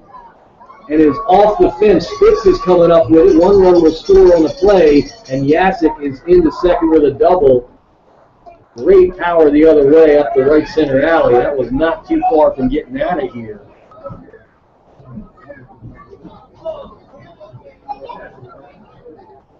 Kind of right off the base of the fence out there in about the 380, 385 area. Spitz played it pretty well. Bounced back to him, he got it in pretty quickly. That's the land of the triple out there in many cases. It's a 2-1 ball game. Booming double by Andrew Yasik. Still nobody out. Justin Esquera steps in there now. 0 for 2 so far for Justin. Squares around, takes a strike on the outside corner. Throw back to second. Yasik is back in there. You don't have to ask Roach to throw it around. He will if he thinks he's got a guy. 303 for Esquera before game time. It's a good guy to have up here. Squares around the bunt again, takes a slider outside, 1 ball, 1 strike. Charlestown has taken the let's get it tied and figure it out from there approach. If you're trying to bunt a guy over from second to third with nobody out. Ultra small ball, I call it. Squares again, fastball on the outside corner. Castellanos put that just absolutely perfectly. Knee high, outside corner with a lot on it. 1 and 2, and I think that'll take the bunt off for Esquera. Sliders, on and look. Slow that down a little. Not his most bite. Several types of breaking balls with Castellanos to go with a good 4-seam fastball and a change that he doesn't throw that often. Very big out. Ryan Akins now. Fastball. Strike 1 on the outside corner. Akins, 254 in 20 ball games, 18 hits, 2 home runs. Slider outside. Roach may have gotten crossed up there. Kind of Very, very strange reaction. like a weird split as he caught that ball. Kind of almost fell backwards. I think he was shifting to the inside corner, and Castellano missed the target by that much on the outside that Roach ended up giving him a Tony Pena split there. Akins from Berea College of Kentucky, actually the alma mater of my grandmother. Nice. Berea College is explaining this stuff here. 1-1 fastball in there for a strike. Any relation to Berea, Ohio? Are you familiar with how Berea College works? It's actually a tuition-free school. Every student who's there is on work study, so it's completely tuition-free for every student who's there. Has it got a Mennonite component to it? I believe it might have a Brethren. 1-2 in there for a strike. Yeah, I think it is Brethren. We have my neighbor's children go to Berea Christian School here in Harrisonburg on Garbage Church Road. You know, there's a connection between Berea, Ohio, and then that whole community. So. And of course, the jobs and whatnot have changed. Like my grandmother went there for free, and she just had to work in this little candy store every weekend. And it's very tough because you're working long hours still to go to class, but it's a free degree. So. Candy. Yeah. Breaking ball in there for a strike. And Castellanos suddenly gotten locked in here. Austin Green, the hitter now. 2 balls and 1 strike. 2 outs and runner at second is Andrew Yasik. His double first run of the game for Charlestown. Sliders swung on and missed, and Green totally fooled on that one. Could have been a lot of download money and whatnot too. Of course, the students realized the free degree they were given and did a nice job. Appreciate the opportunity they were provided for Berea. 4 balls and 2 strikes. That is a unique model, to say the least. 0-2 fastball, just missed on the outside, probably 4 inches outside. Good pitch. And a strike many nights in the Valley Road. 1-2 fastball, a little bit further outside this time. 2 balls and 2 strikes.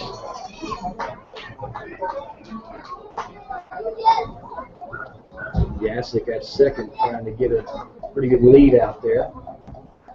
2-2 slider outside, 3-2. Castellanos and Roach really trying to nibble that outside. Now they're going full Green. Green is 2 for 2. 3-2 broken background ball to Rose at third. He's up with it on 2 hops. So the first is in time. And Rivers is tall, and it's very good that he's tall. He's able to keep his toe on the bag or got it back down there quickly. Rose's throw is high, but she's got a very tall first baseman with a Samsonite for a glove. And he just is able to stay on there. That just absolutely exploded vertically.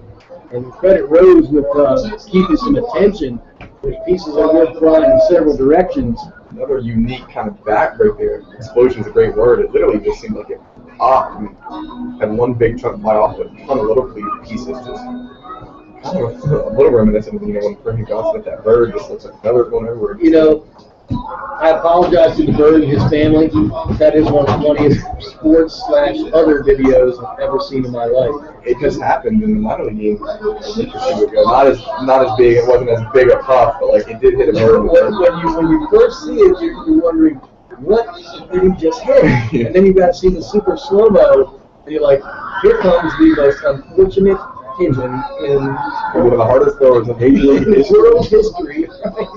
It leaves me. I know it's going to cross the plate at 97, but 20 feet from his hand, how fast is it going? Yeah. 104? Boy. You see, I apologize to the Birds family on the front end because I was about to say very insensitive things to follow. But one of my favorite things is, with all due respect, some of the most disrespectful things are always preceded with or people say, no offense, but I don't like you. No offense, but you're an idiot. It is quite. If you have to preface it with no offense, what you're about to say is very something that. Yeah, but we Americans are offended a little too easily. I like a good little jibe, even if it's squarely on my front porch. It's all about me, but it's funny. New pitcher in the ball game for the Cannons, right-hander number 24. I can't read and write. Dearden. Get on to the roster. Have a little crimson roster. Eric Kelfleisch leads off for the Turks. Dearden it is. Fastball outside corner for strike 1. Good looking pitch. Tyler Dearden, new add to the roster. Line drive, base hit, center field. Between Smith and Kelfleisch, we're going back to basics. Let's cut to the middle with a nice hard swing. A nice single for Kelfleisch, who 20-game hitting streak now. Extended to 19 last night with 1 hit. Now he's got 20-game hitting streak on. Dearden only pushing 1 game so far for Cannons, July 19th against the Braves. So 1 appearance, and he started that game 0-1. There's 0-1, so 5 1/3 innings, 5 runs. One at first base side will get fouled. Baker trying to put that one down. Moves Kelfleisch in the scoring position. Hey, Kelfleisch, he's 1 for 2 tonight, but a 20-game hitting streak, and you would expect him to be at a big number. He's at 299 coming in tonight, 1 for 2, so he's going to be a shade over 300 I again. think looking at that though, like 16 of those 20 games, he just got a single hit. Baker squares outside for a ball. He did pull the bat head back, so 1-1. Good work by Jesse. Dearden was sophomore at Marist too. It's just a 19-year-old. July 10th, 1995, started the season as a. I guess he's thrown in a lot late, but. Jim, you guys, you love Marist too. Yeah. You heart Marist. Yeah. I'm good at that. To the first, and Kelfleisch is back. I like putting We've written something. him a nice check. No question about it. 1 ball and 1 strike to Baker. Slider missed outside.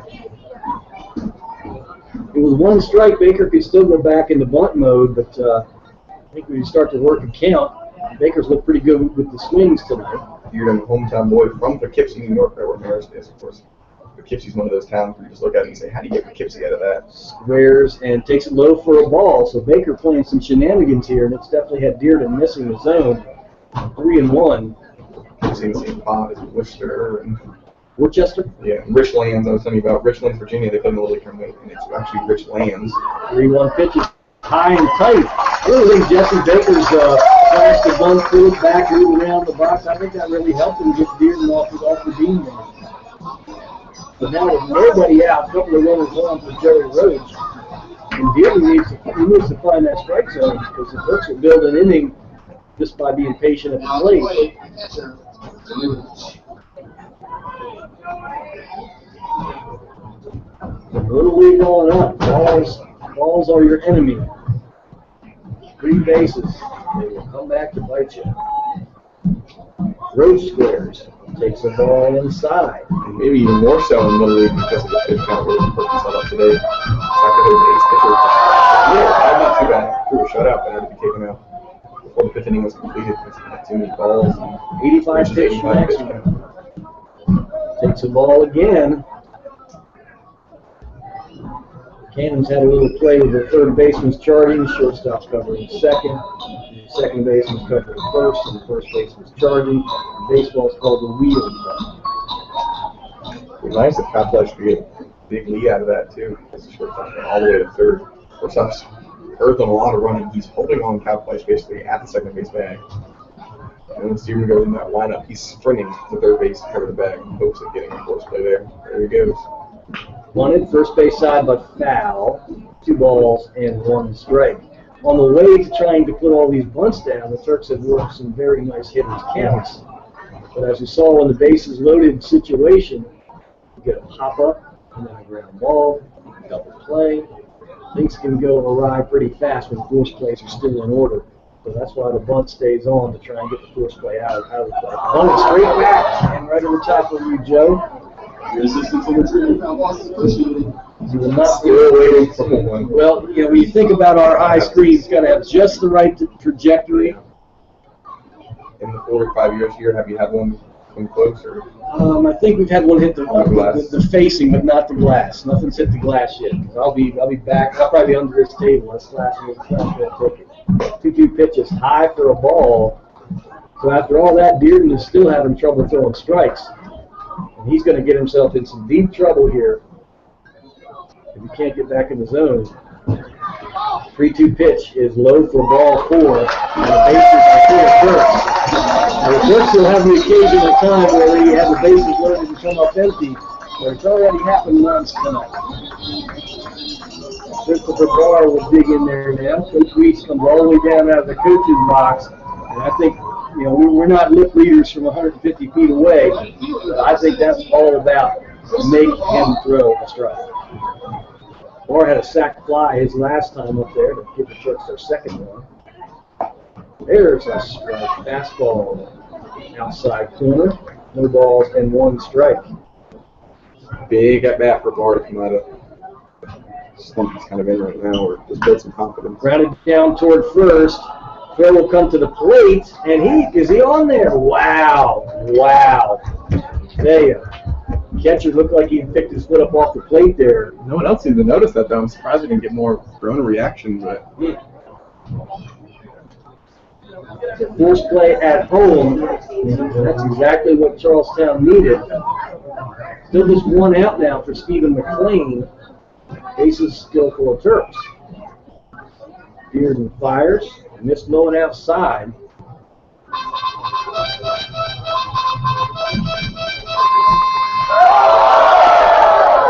Two to 1 game. Pitch to McLean. Hit out towards center pretty deep. Unreplayable. But Baker at third has good speed. And he will come on in as the throw goes to third. And Rhodes moves up to third on the play. The pitch on the sack fly from Stephen McLean. So 1 or 2 sack flies for the Turks. Good tonight.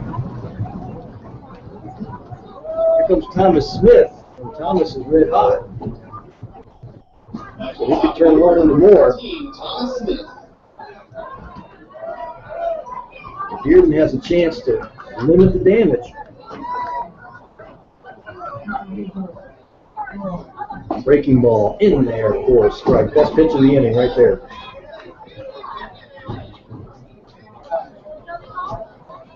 Smith is 2 for 3. Spitz and Nichols to follow have also got some hits going. Low for a ball. It's also not a bad time for the Turks to run their first and third play. You've got Barr at first base, and you've got Roach at third.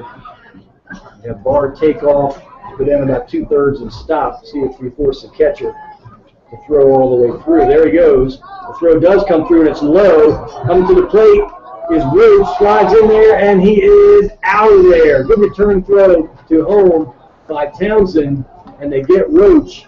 Roach really got a late break from third. A rare play where the same player gets an assist and a put-out on that. The catcher gets 2-6-2 put-out, and he has an assist. Some more scoring fun. The Turks will definitely run that play, trying to make it a 4-1 game, but Townsend makes a good return throw to the plate, and they get Roach trying to score. So it's 3-1 Harrisonburg. Right at the top of the seventh. Hang on over here to the Charlestown Cannons. Back in the middle of more Turks baseball.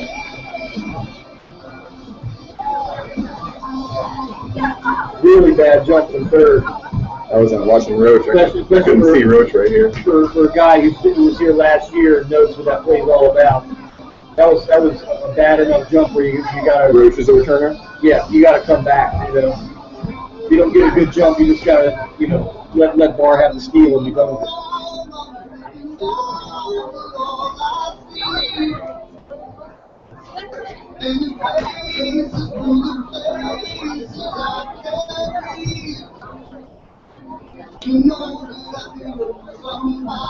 Turks might get rid of their DH tonight. Looks like Alplex is out there in the bullpen. I got Zamba on the right. But I don't think Zamba's going to come in. I see Zamba there every day. It says it to keep himself in shape. But Zamba, it's Alplex right on the left, though, right? Like our next today for the inside scoop on what's going on at DCCU. News, photos, giveaways, tips, contests, and more. Visit the DuPont Community Credit Union tip for more information. Join a $25 gift card. On Facebook, Facebook.com/. I think Castellano is pretty well locked in. I know they have 7 hits, but I think he's another gear guy. He's going to get to this point and then take over.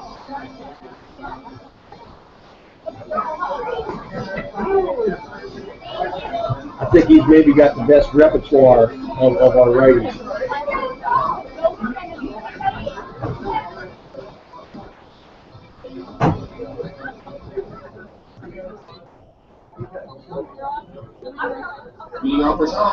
Top of the 7th inning, Jonathan Sardi, the left fielder, will lead it off, to be followed by Bryant Munoz and Justin Harris.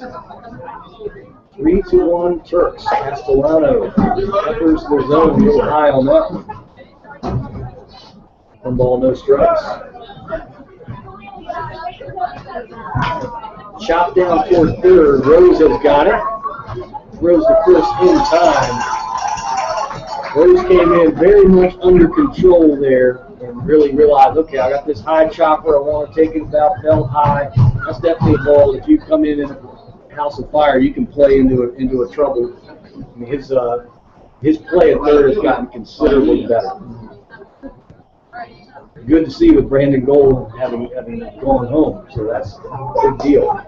First pitch misses outside to Munoz. 0 for 2 with Bryant.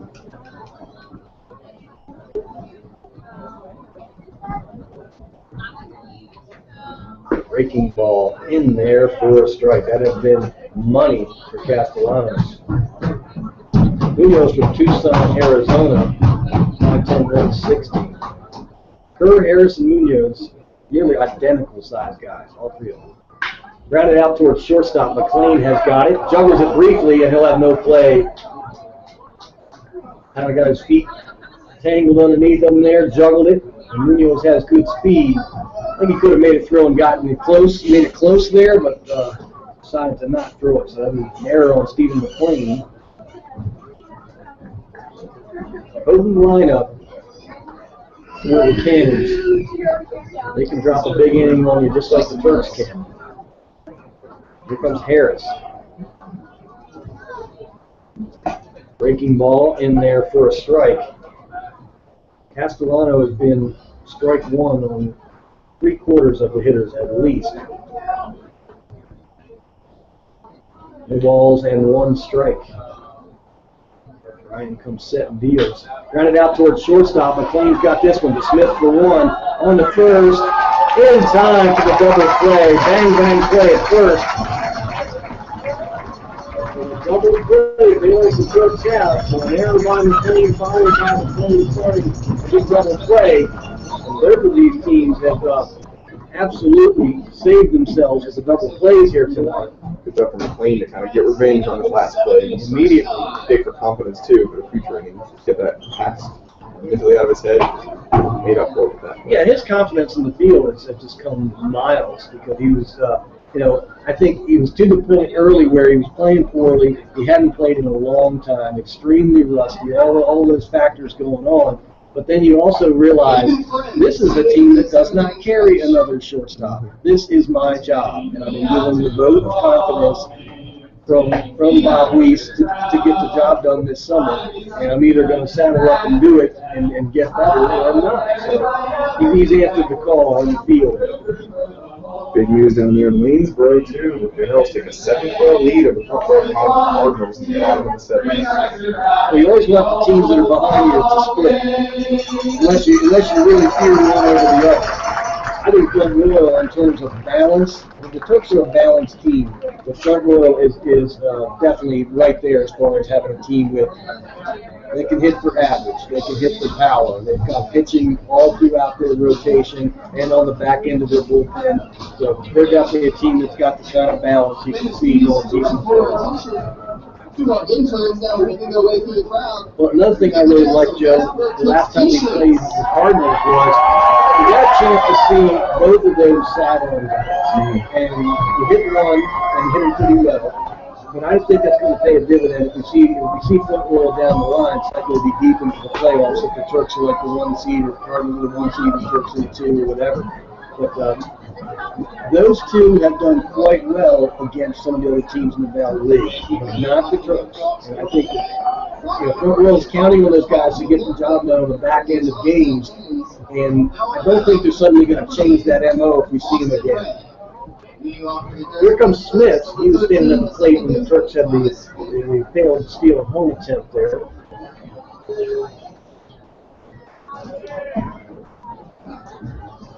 Clean count for Smith, takes a ball down low. We got a piece of the home plate umpire on a funny bounce.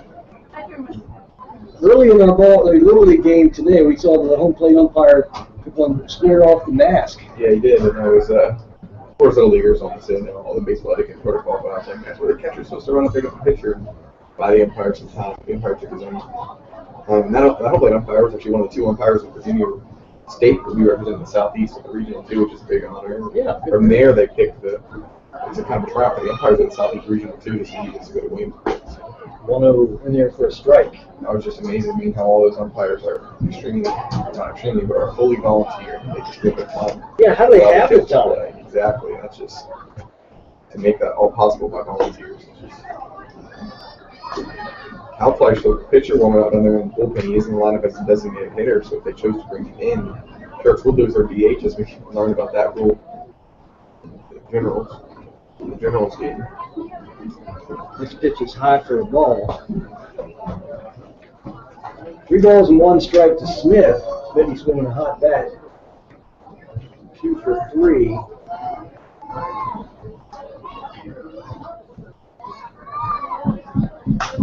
Hit out toward right field pretty good. Twisted away, but going to be playable. And caught out there by Munoz for out number 1. Austin Ray is the new Charlestown pitcher. Lefty. The lefty from College Station, Texas. So attends Sam Houston State, the Bearcats of Sam Houston State in the Southland Conference. He's appeared in 11 games, all out of relief. This is his 12th appearance, 2-1 record, 4.76 ERA, and 10 strikeouts. Out with Spitz now. Liner out toward right field again. This is really tag Munoz on the run. He makes the catch. Spitz has hit the ball well tonight. Jumped right on that one. Rays faced the Turks once way back on June 10th. He threw an inning in relief, allowing no runs, 1 hit, and no strikeouts.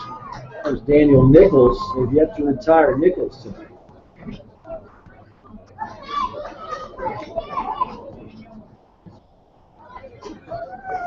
Lefty-lefty matchup here. Breaking ball stays a little bit high from Ray. Now, if Nichols is going to rake a lefty here, he's definitely locked in.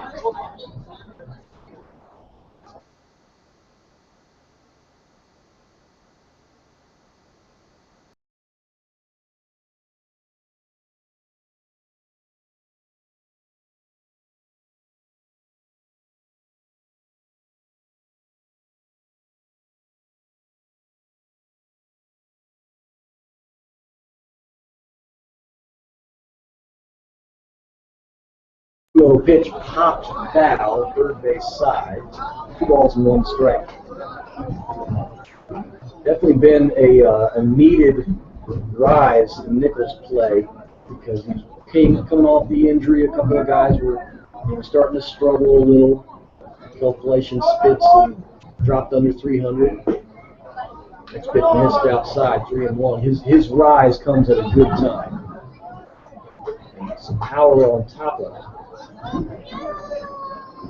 Homered last night, homered tonight.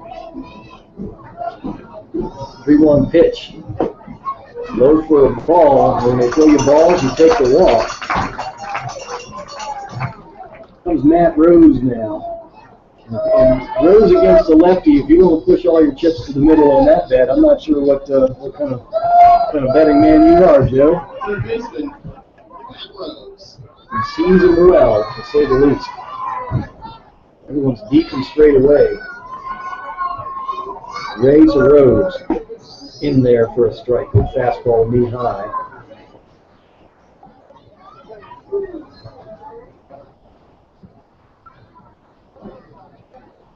One for 3 from Matt tonight.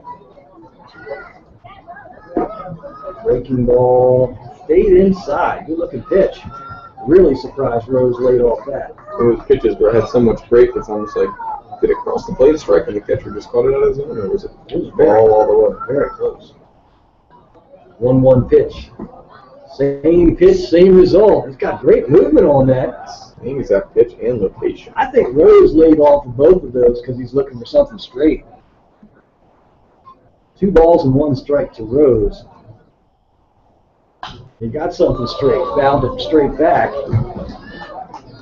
Please return all foul balls to the concession 2 stand. balls, 2 strikes, and 2 outs. One on first base for the Turks. 3-1. Definitely a game the Cannons have hung around in. 2-2 curve, hop foul at a play. I think if I had to get inside of Rose's head here, he's a guy who's going to lay off all the breaking pitches until it's 2 strikes, and he has to get on. He's really looking for something straight early in the count. 2-2 pitch from Ray, swung on and missed. Got a piece of it. Got a little piece of it. Home plate umpire says foul ball. Certainly something we can't tell from down here. Aikens kind of flashed a look into his own dugout at us and get confirmation one way or the other. He's still thinking maybe he didn't hit anything. Extremely hard to tell. 3 balls and 2 strikes to Rose once again. Ray comes set and he deals. Hit down the right field line and twisting, but that is a foul ball. Just foul. Likely would have scored Nichols. That's the one little area in the field that we can't see. I think that was fouled by a couple of feet. Rose starts peppering them in the right field corner to go along with all the other parts of the ballpark he's been lacing them to all summer. Look out. He may be undefensible. You don't really see him go off the field that much, or at least. It was a good pitch, and he couldn't take the chance it wasn't going to back up and make it to that outside corner with the breaking ball. 3 balls, 2 strikes, 2 outs. Nichols will get a good start from first again. Breaking ball, missed inside. That should have been ball 4. Now it's 3-2. Okay, scoreboard has said 3-2 for the last couple of pitches that were fouled off. Now it's 3-2. There goes Nichols. Hopped up right side out of play. He got something straight there. Even Balboa concession stand received free cruising off with arguments of City Motors, 3241 South Main Street in Harrisonville. So 3-2 to Matt Rose. Ray deals again. Low for a ball. Great at that. There were a lot of borderline pitches, especially those couple of breaking balls, where Rose could have easily been undisciplined and gotten himself out in that at bat. He did not do it. Plus, he fouled off some tough pitches. DH, Eric Alfleisch. Here comes Kelfleisch. 1 for 2. Trying to single his last time up.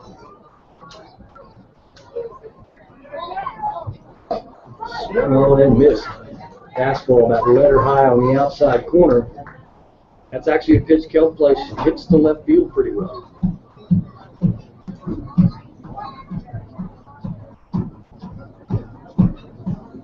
So 1 pitch. Swung on and missed. Nice disappearing breaking ball. He's got Kelfleisch in an 0-2 hole. Challenged him the first pitch, fastball, and he came inside with the breaking ball. Alfleisch not able to catch up with either of them. 0-2 pitch now. Big curve stays high.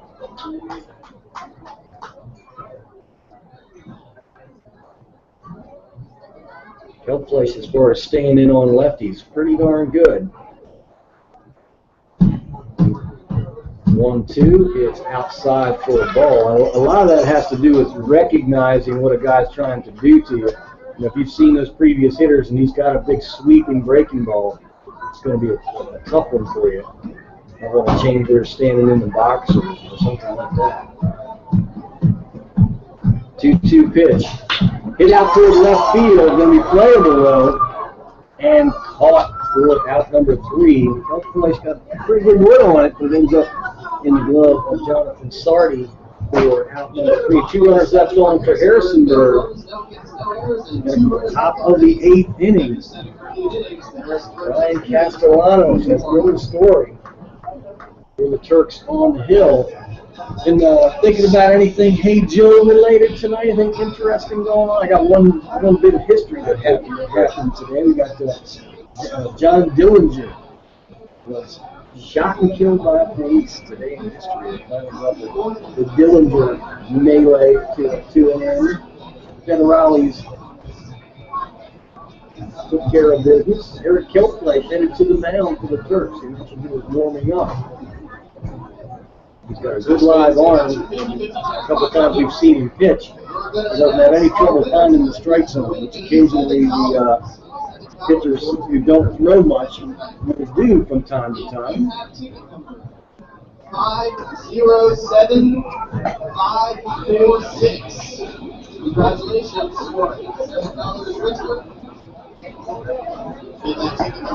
That's the only change Castellanos night is done. 7 hits through 7 innings, 1 run, 5 strikeouts, and 1 walk. That is a very nice day at the office.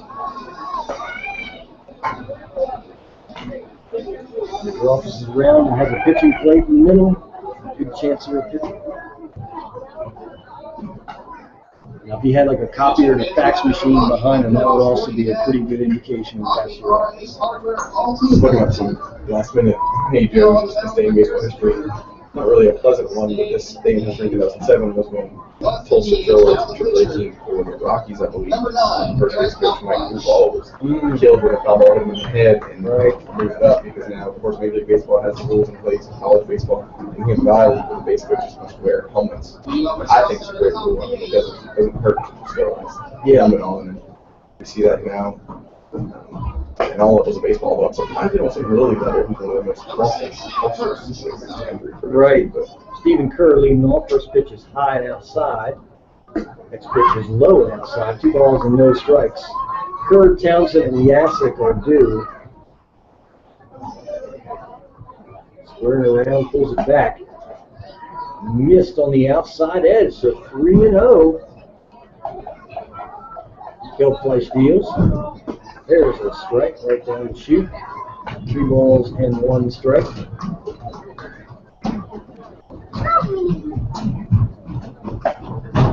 Strike two. Just above the belt. Curler's headed down the first, but seen the pitch most of the night.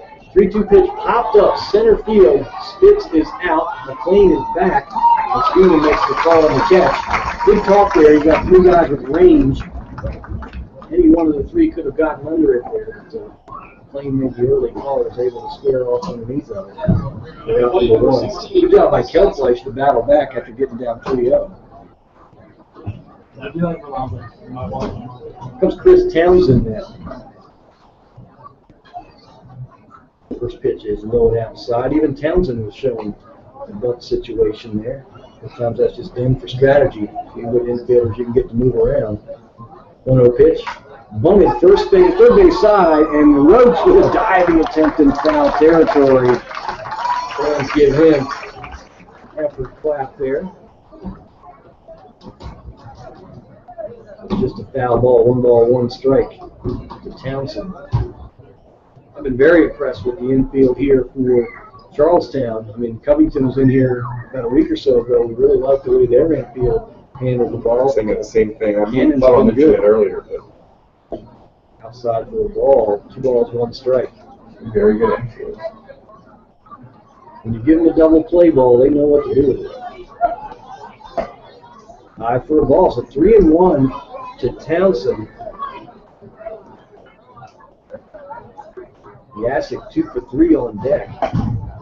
Strike just above the belt, and Townsend not thrilled with that one. Neither is the Charlestown dugout, and hopefully the umpire is going to put someone in the book again. Ball strike warning. Ball strike warning. The baseball equivalent of a yellow. Yeah.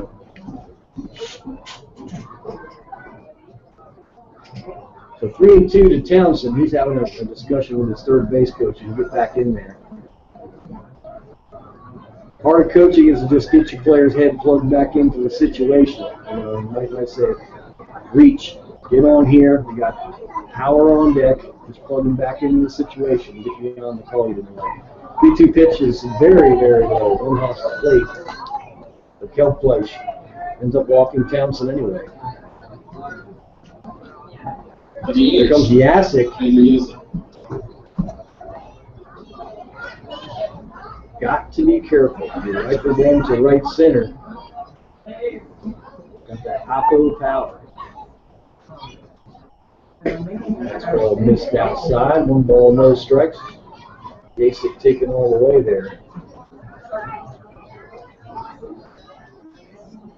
Swung on and missed.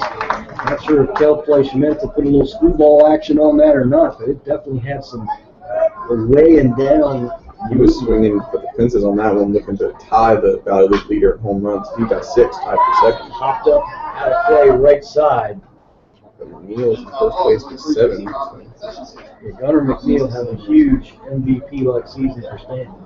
Newman, excuse me. Under Newman, that's the 7. McNeil was 6 still. 1-2 pitch, high and outside. Kelfleisch amping up the heater there.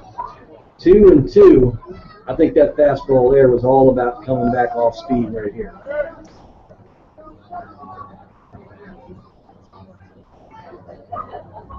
Kelfleisch holding the ball, steps off. Townsend doing a little dancing over there at first. Put some speed in front of Yasik and get him some more fastballs. Checked his swing, the pitch was outside. We're going to go full now. 1 out, 1 on. Top of the 8th inning. And if you're the Turks, Joe, you want to weather the storm in the middle of the lineup and face the bottom in the 9th if you can. There goes the runner. 3-2 pitch is high for ball 4.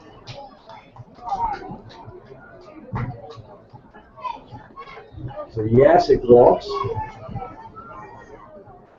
Now 2 runners on for Justin Esquera. He is 0 for 3. Now, the plate for the Cannons, the third baseman, Justin Esquera.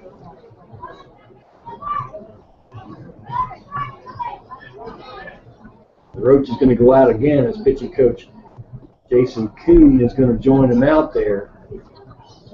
Strategy to talk about. I think the most important weapon right now for Kelpfleisch is strike one. He's gotten in deep into these counts because he hasn't gotten strike one on anyone.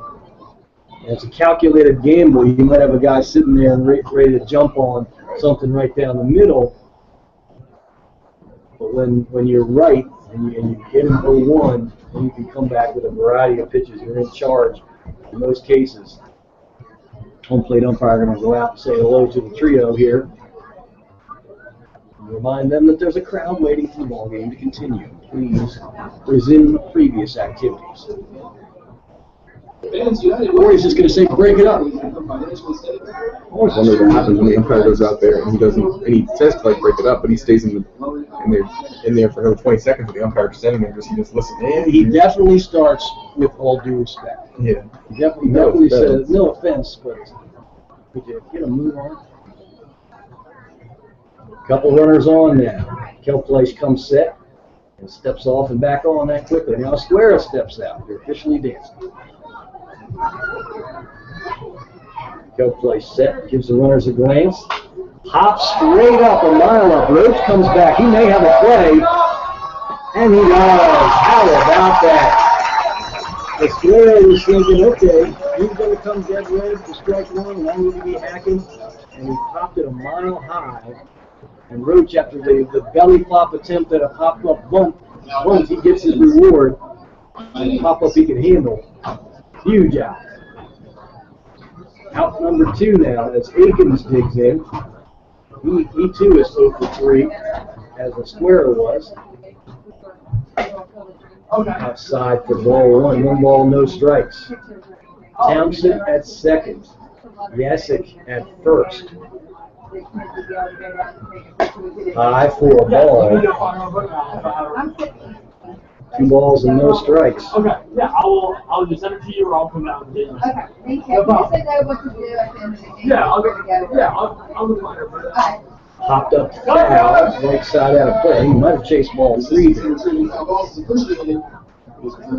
balls and 1 strike. I always look at the trail runner on plays like this, Joe. Yasik at first is getting a huge lead at first.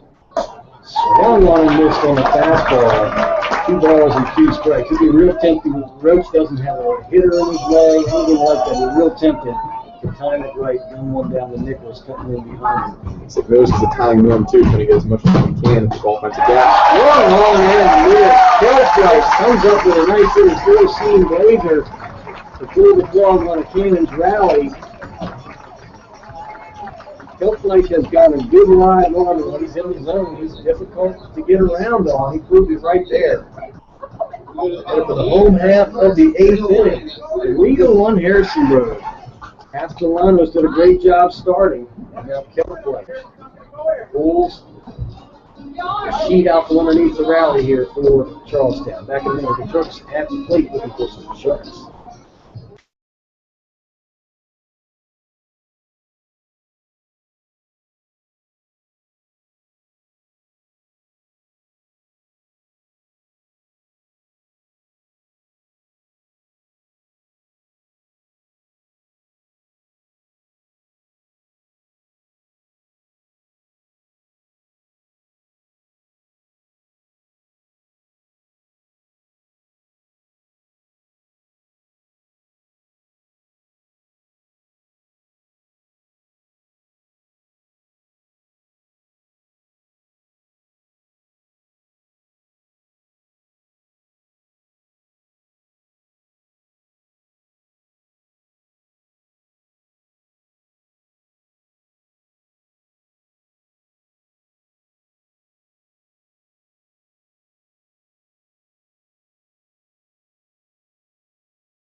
Jesse Baker.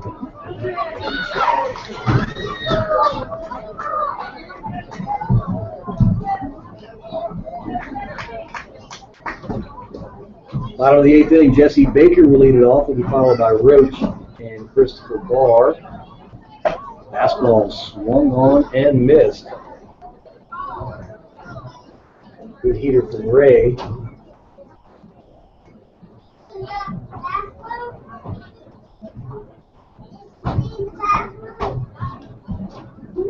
0-1 pitch to Baker. Breaking ball inside. Ray's got some good breaking pitches. When he finds the plate with him, he's really got guys freezing up on him.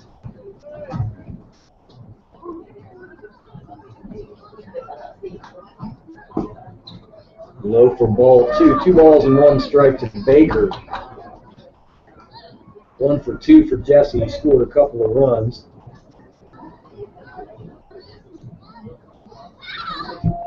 Two 1 foul straight back to the screen.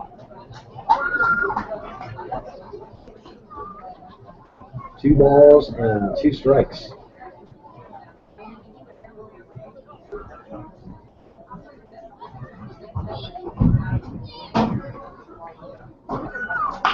Shot foul, third base side. Rolled a good breaking ball there.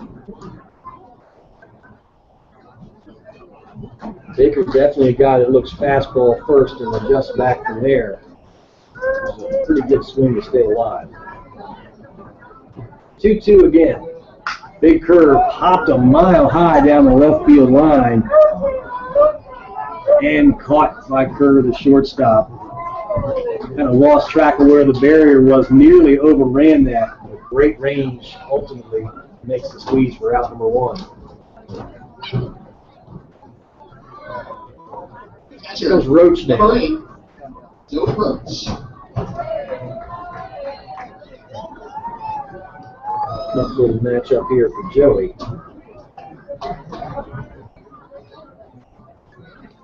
One for 2 for Roach.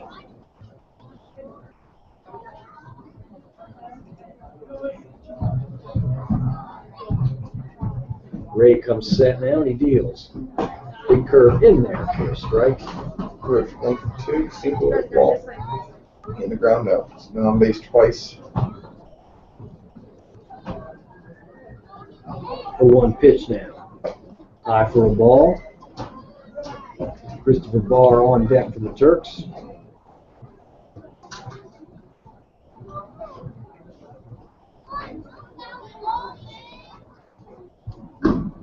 Checked his swing, took it down low.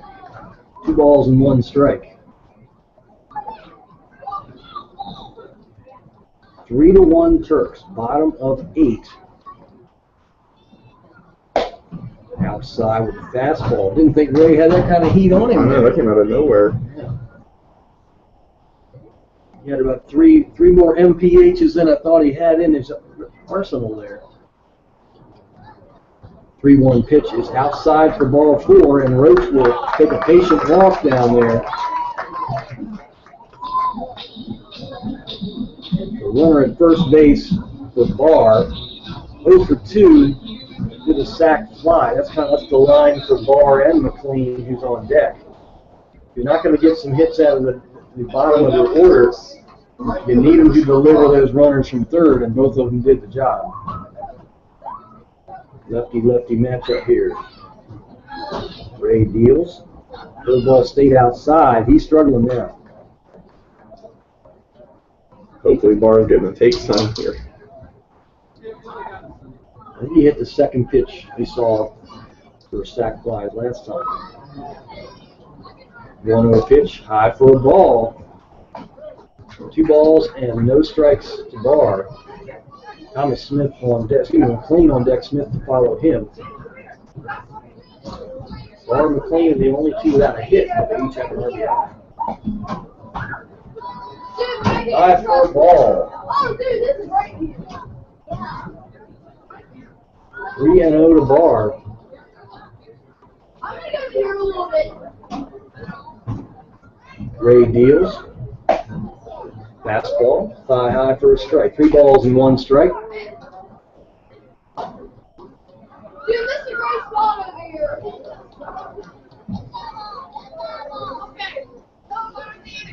Ray deals a 3-1. Strike 2. Same pitch, 3-2. You could locate that pitch every pitch, you'd be doing pretty well. What about outside corner and arch stuff, especially against the lefties? Kind of have to go around on that, coming from left to right. 3-2 swung on and missed, and Barr throws the bat down in front of the visitor's dugout once again, looking down at his hands. Again, he's the one who threw on top of the dugout last game. a little slider or something that had some drop to the bottom there. Good looking pitch. Bar was over top of it. So good battle back by Ray after being down 3-0. Comes back to strike out Barr. Here goes McLean. Roaches at first with 2 outs. Ray deals popped up toward right field. Pounds to the second baseman is out. He makes the call and the catch. So 1 pitch and McLean is retired. 1 runner left on for Harrisonburg. And for the top of the 9th inning. 3-1 ballgame, Harrisonburg. Trying to hold down the Cannons here. One last inning, get themselves a 6-game winning streak. 3-1 headed for the 9th.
3 ball game headed for the bottom of the ninth. Always interesting, not a dull moment. That's what home games have got the subhead every single night here at Eagle Field. Back in just a minute. Bottom of the ninth coming at you tied at 3. This service is found in Bobby Gray. This service is John.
Now on the mound for Charlestown,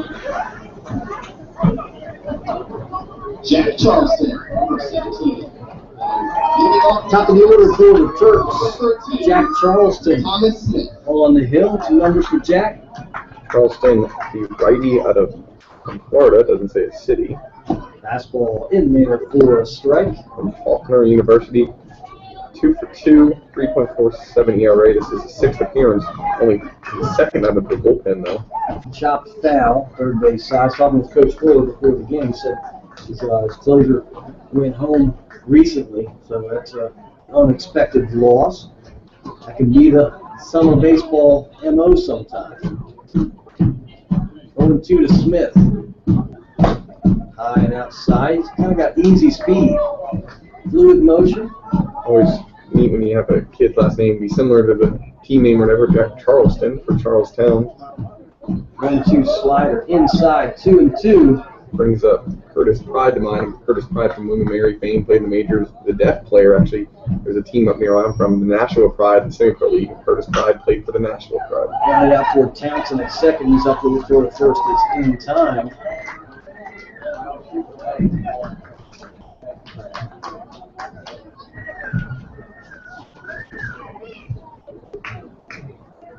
Thomas Spitz up there now. Spitz homered last night at Winchester. We're filing that away for future reference. Line drive and caught at shortstop. Spitz hit it well. Finds Stephen Kerr at shortstop. And here comes Daniel Nichols. Nichols has had a very nice night. He's 2 for 2. They've yet to retire in a couple of walks, a solo homer. Bottom of the ninth. Daniel Nichols. Charleston winds and deals. Had the plate but low. 1 ball, no strikes.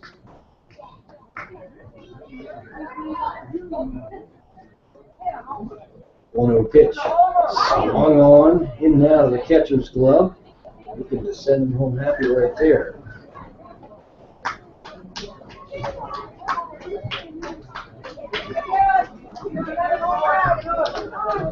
3-3, bottom of the 9, 1-1 pitch. Grounded out towards shortstop. Kerr is up with it. Got a first in time. So 1-2-3 inning for Jack Charleston. We are headed for extras. That has been Turks baseball, no question about it. All I can do is laugh. All I can do. No doubt, but you're more.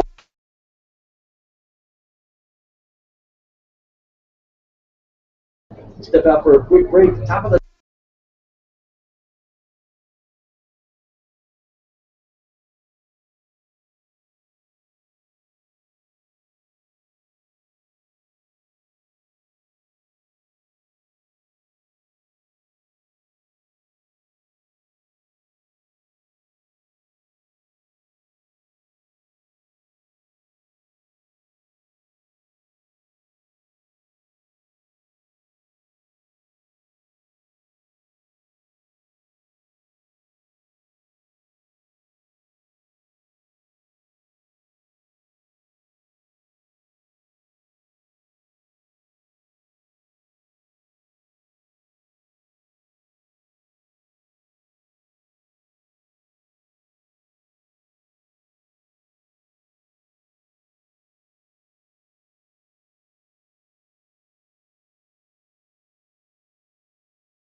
We haven't seen in a while. Struggling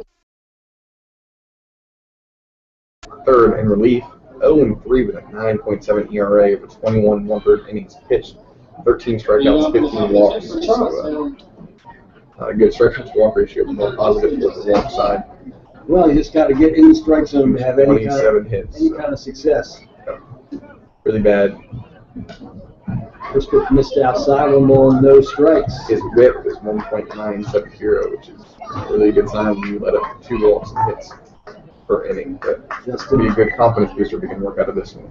Square leading off. There's a strike. Ryan Akins will follow him, and Austin Green will follow. Ziemba still a 19-year-old too in 1994, but August 10th. 1-1. Just missed inside. 2 balls and 1 strike. Turks have just 10 pitchers on the roster at this point. So getting thin.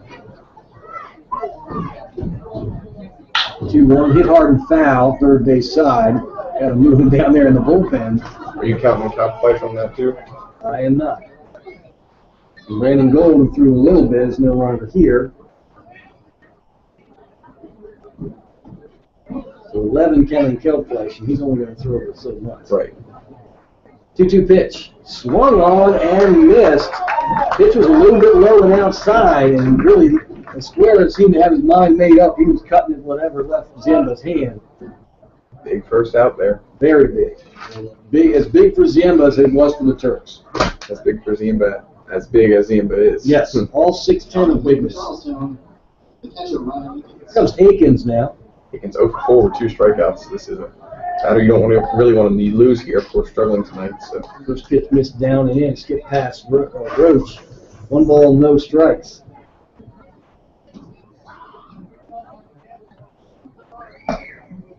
High for a ball. 2 balls and no strikes.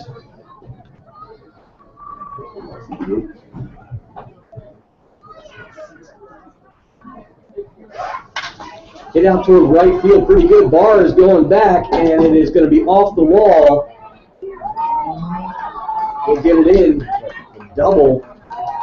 Ran out double. Took a funny bounce off the wall out there. For a second, Barr was going to have a chance to gun him out at second, but it just took a sideways bounce off the fence out there. So a 1-out double. and William Indris up to the plate, pinch ran second base with Cowflash coming into pitch and Ziemba coming into pitch for Cowflash. Ziemba's actually in the batting order right now in the fifth spot. I'm not sure if we'll see the 6-11 bat in the bottom half of this inning, but we do have 3 pinch hitters they've got to use. Strike on the outside corner, big strike right there. A lot of high-scoring games in the Valley tonight. A 7-7, an 8-8, 13-5, 6-5, or 3-3. The low scoring of the group. 0-1 grounded out toward first base, backhanded by Nichols. Ziemba will have no shot covering. There's going to be an infield hit there. Ziemba just got over there late. I don't think he left immediately. The ball was hit. That's Charlie Powell going to get his first at-bat. He was at first base in the top of the ninth.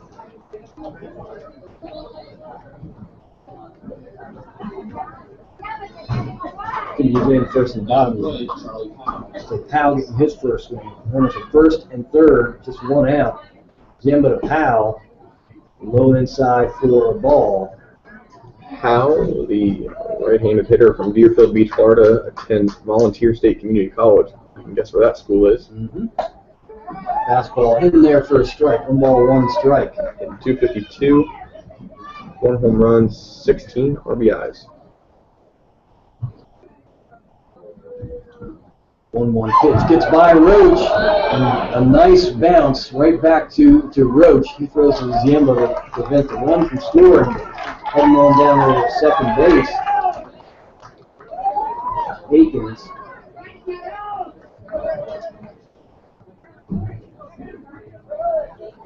Two balls and 1 strike. Turks with a very fortunate break there.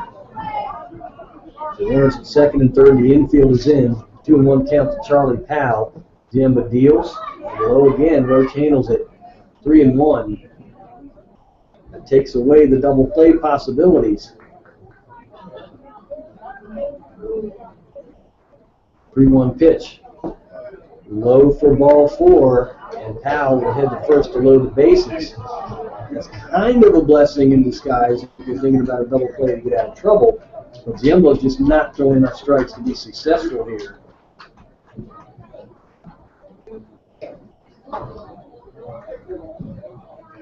Coach Fuller out there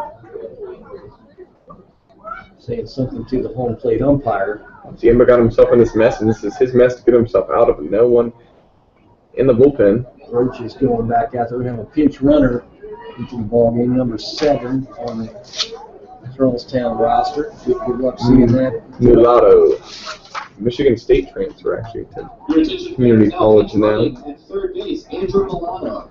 Andrew Mulatto. Well, if Charlestown was going to use the bunt to great effect like they did in the 9th inning, and the 6'10 left-hander on the hill right here, I would say they're certainly going to push something out there and see if Ziemba can get it out. If he can, then it'll be an out at home plate, which is a pretty important thing. Comes Munoz, strike on the outside corner. Big pitch by Ziemba there. 0-1. 1 out, bases full of cannons. Munoz 1 for 4 with a run scored. Fouled off third base side, so 0-2. Double play, strikeout. That's kind of what the Turks are needing. Cannons keep pushing. Still 3-3, 11 hits now for Charlestown. Top of 10. Ziemba deals the 0-2. High and outside.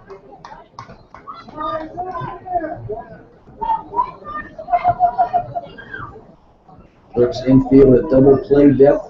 Rose and Nichols on the corners, either even or a step inside the bag. 1-2 pitch.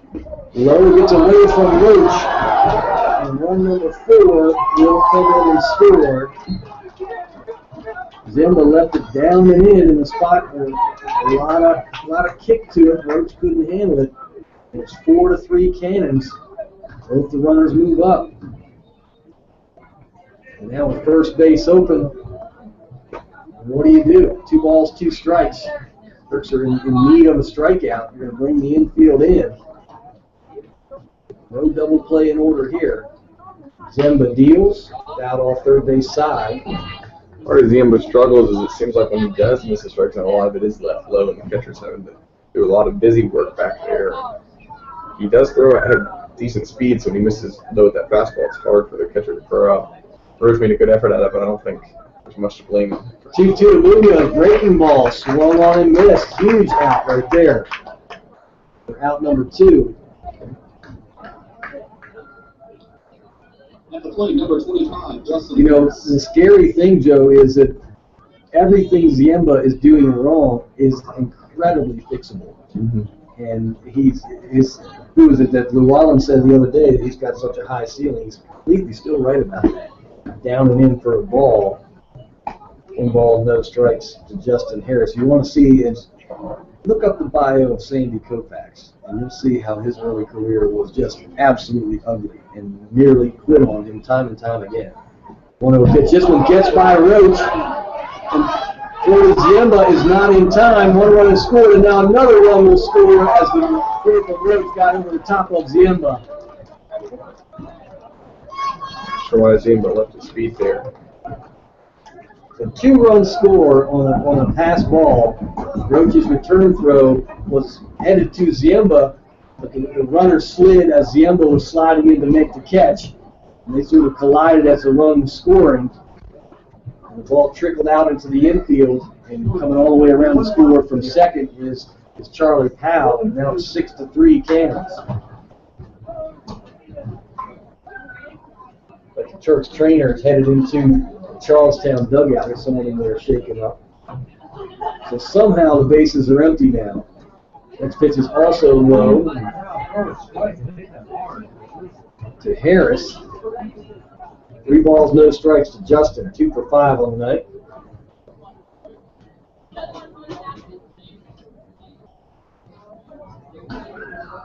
I can't decide what's uglier, the 9th here or the 10th. Yeah. They're both of them not good. Next pitch is low for a ball, one hops Roach once again. And Ziemba's just, he's given the opportunity here to just try and dig himself out of it. He's just not able to throw enough strikes to do it. Frustrating for him, frustrating for the team. Comes Stephen Kerr now. Kerr is 0 for 5 with a run batted in.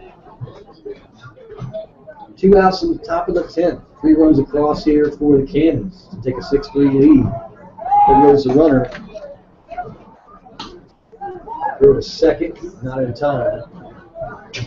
And Kerr has a stolen base in there, 24th for the year for Stephen.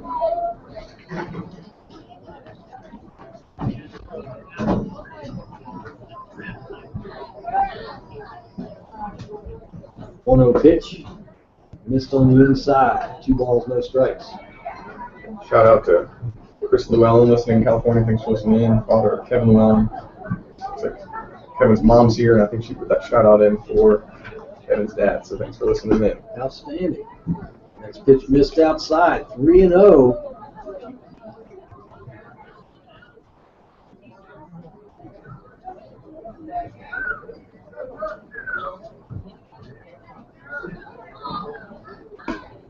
Next pitch outside on the breaking ball. A 4-pitch walk to Kerr.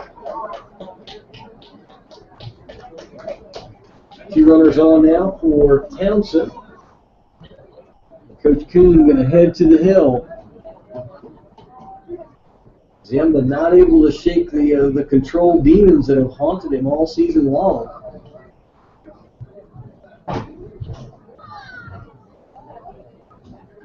Six to 3 Charlestown. Runners at first and second. There's one thing that you can say is, yes, the energy's out of the building, and the Turks have played sloppy here in the 9th and the 10th. But there's a whole bunch of these fans who have seen comebacks all year long. There'd be half as many people here if they hadn't seen so many of the comebacks. Home plate umpire to go out and break it up. Turks are going to be on the road tomorrow. You got headed to Albany up in Northern Virginia tomorrow, and then on Thursday you get a double header at Newmarket. We'll go up there and see at least game 2 of that. I'll hopefully go see both games. Only against Newmarket Friday, so. 3 games in 3 days. It used to, when Albany used to be Haymarket. It used to be Market and Market. Pitch to Townsend. Outside for a ball. I really don't think that any of the Cannons are going to get the bat off the shoulder for quite a while here until 9 straight balls. until Ziemba throws not only 1 strike but several. There goes the runner. This one hits Townsend. The runners had a cheap steal. They had stolen that one off Ziemba with the big windup. They each were going to get a cheap stolen base, but it hits Townsend. The bases are loaded again. He's got a pretty nice limp down there on the backside at first. Trying to get loose down there. Bases loaded, 2 outs.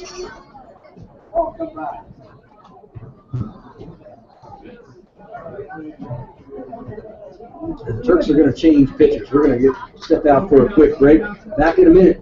Bases are loaded. 3 runs in here for the Cannons in the top of the 10th to take a 6-3 lead. Back in a minute with more Turks baseball here from Harrison.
Thomas Spitz. Going to try and get the Turks off the field here. Pitch to Yasik. Hit high and deep to left field. This ball is really tagged, and it is off the top of the wall and out of here. First pitch to Yasik is out of here for a grand slam, and it's 10-3 Charlestown. I mean, you put a non-pitcher in the game to try and get you out. Of course, he's going to try and throw a fastball right down the middle to get strike one, something we haven't seen strike one since about the 8th inning of anyone. And Yasik said, okay, if you're going to be a pitching machine, even Spitz has a big grin, saying, okay, it got ridiculous here the last couple innings, and that's that. So a grand slam for Yasik. 10-3, 7 runs in the inning.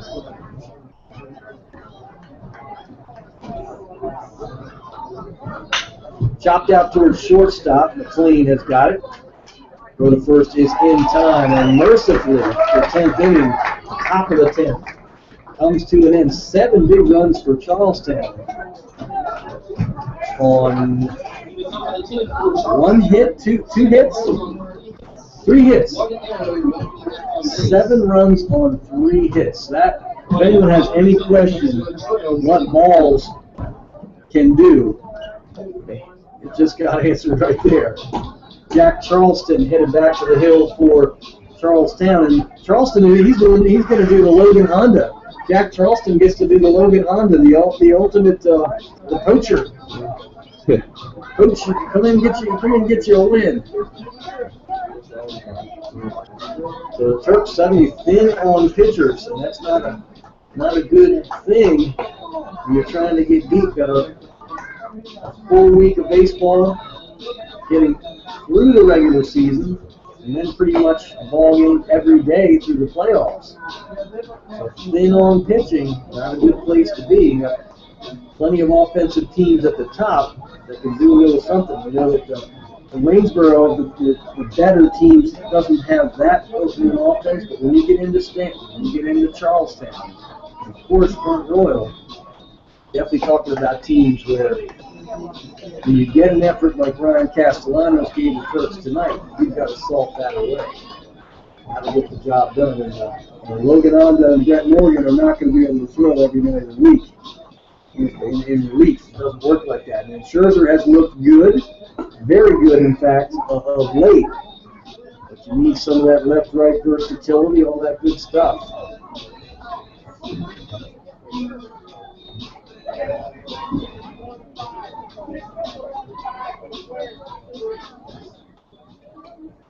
Matt Rose going to lead it off for the Turks.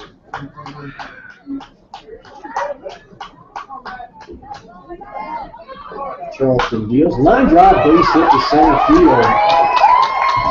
Rose in Charlie Brown's Charleston. You're going to have a comeback. Got to start it with something. Well, the one thing that, we always talk about innings and at-bats and everything like that, so this is definitely a situation where you block the scoreboard out and you make 5 errors in the game, you get up 10 runs and that good stuff. But these are still at-bats. Luke Chakowski coming in here now. Basketball missed on the inside, so these are at-bats that players need in the summertime. That's all there is to it. The scoreboard's incidental at this point.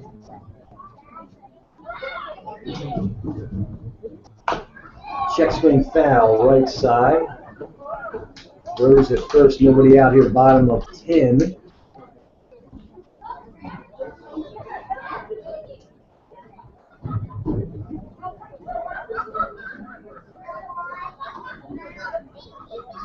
Charleston deals the 1-1. Inside, nearly hit Chakowski there, 2-1. Chakowski was in right field when Spitz came from center to the mound. Chakowski had 3 at-bats yesterday, but before that, his last at-bat was not until July 17th. Lined out to shortstop. Kerr's got it. Quick throw to first will not get Rose. So line drive at Kerr. Turks had several of those. Here comes Jesse Baker. 1 out, 1 on. And the play number 4, Jesse Baker. 9 runs in the 9th and 10th inning. And not pretty, to say the least. There was a whole inning of ugly. I'm going to say they earned those 9 runs. Slider in there for a strike to Baker. But, Charlestown really absolutely, they did what you have to do against Ziemba or any pitcher that's struggling. Just let him struggle. Hit high and deep, but foul to left field, and Baker hits that one out into the darkness. That one, you couldn't see where that landed. 0-2 to Jesse. He's got some power. He's going to straighten one out. Eventually, he does have a home run on the season. But sliders, swung on and missed, and Baker is out of there. Good pitch by Charleston. Baker finished 1 for 4 on the night. Did score 2 runs. Here comes Joey Roach now. He's walked a couple of times, 1 for 2 overall. 2 outs and 1 on.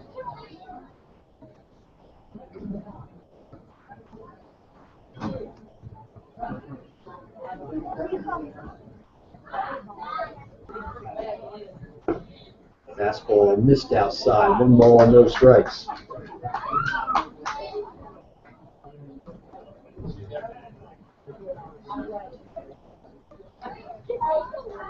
One pitch down and in. Roach at 247 for the summer. 2 home runs, 14 knocked in. Just 7 strikeouts and 75 at-bats. A lot of contact from Roach.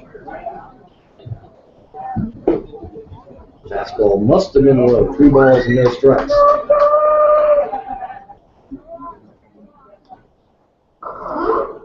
We're not the only crazy game going on. Get into these out-of-town scores. Everybody is giving a game away.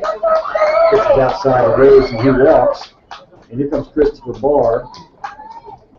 Going into tonight's game, Christopher Barr was the only Turk to have hit a home run. Daniel Nichols has at least dropped another log onto that fire with home run number 2 here at home.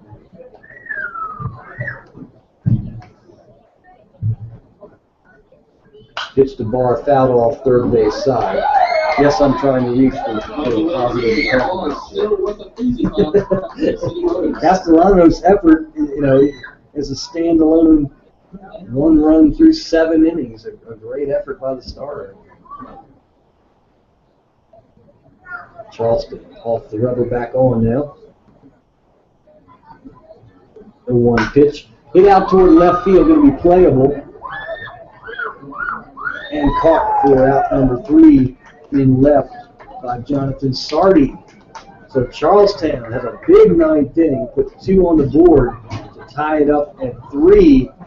A couple of suicide bunts in the 9th. And in the 10th, it gets very ugly for the Turks. 7 runs allowed on just 2 hits, a couple of errors along the way, a lot of walks. A week's worth of sloppiness tucked into 1/2 inning. Speechless for other reasons, not positive. But yes. 9 runs in 9th and 10th inning. 3 or 5 hits. Get those 9 runs. It's not 1 ball games when that happens. Yes. Ugly, ugly baseball right there. And all you can hope for the Turks headed on the road for 3 ball games is that they're going to get it all sorted out. We'll be back here on Friday night. Turks come a call. I'm very concerned about the pitching. You don't want to be taxing guys too much here on the back end in an effort to hang on to first place. If you can't use that depth in the playoffs, you don't want to. Especially with the playoffs where you don't really get an off day. No, there are no off days. If you get an off day, it's only no more than 1 in a row. Definitely do. Let's take a look at these other out-of-town scores. We've definitely got some crazy ones. Waynesboro got an 8-7 win at home over Front Royal. So despite the ugliness we saw here tonight, the Turks won't lose any ground at all. Waynesboro creeps a little bit closer. Strasburg 13, Woodstock 5, a big home win there for the Express. Bottom of the 9th, Newmarket and Winchester are tied at 6 at Rebels Park. 9-8, top of the 8th. Is there a full moon or maybe 2 full moons? There's an 8-3 ball game in the 5th inning for Covington and stands up 9-8.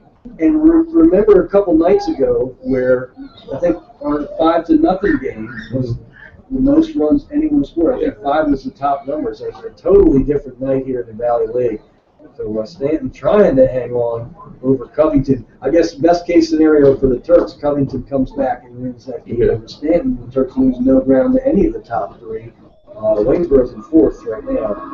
But, a nutty ball game, and to say the Turks deserve to lose this game is absolutely 100% true. Yeah, I mean, and you can't just put on the pitching too. Just some special defense, and of course Nichols stopping that ball, just trying to stretch when the guy was already taken anyway. Really, and poor bunt defense. Right. Did a really poor job there, and between Zimba in particular really gave Roach no chance back there behind the plate to corral his wildness. So the only thing you can hope for the Turks is that they're going to get back to building another streak. That's been the MO for the club. And going to head up to Aldi. Aldi is the scene of the crime where they had a 9-run inning that, unlike the 7 that Charlestown just put up with only 2 hits, the Turks scored 9 on 11 hits in 1 inning. So a nutty ball game. So if you're not able to join us on Friday night, be sure to keep up with the Turks on the road. They're a club that's still in first place. Despite tonight's loss, nothing's really going to change too much. Waynesboro has flipped front royal, helped us out a little bit there. So on the road tomorrow at Aldi, I think it's a 7:00 start at Aldi. So keep up with the Turks, and remember a doubleheader on Thursday at Newmarket. So tune in early. Take in that doubleheader. Pre-game show on Friday will be 7:10. Been a long day of baseball for you and me, Joe. Yes, it has been a long weekend of baseball. 8 games Friday, 8 games Saturday, 8 games Sunday, 6 yesterday, and 1 today. But On the Little Diamond. can't really complain. Baseball is baseball. Yeah, a lot of fun there at that Little League tournament there. And the Turks reenact some Little League scenarios here in the 9th and 10th innings tonight. So I want to thank all of you for tuning in. For my partner, Joe Kirkendall, I'm Dave Norman. Have a good night, everybody.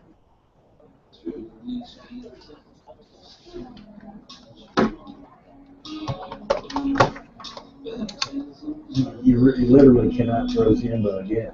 Yeah, out there. Yeah. On the phone with somebody out there in center field. Yeah, you can't throw him again. That sucks. Tough for the I kid. feel bad for him because he's such a good kid too. Yeah, it's what it is.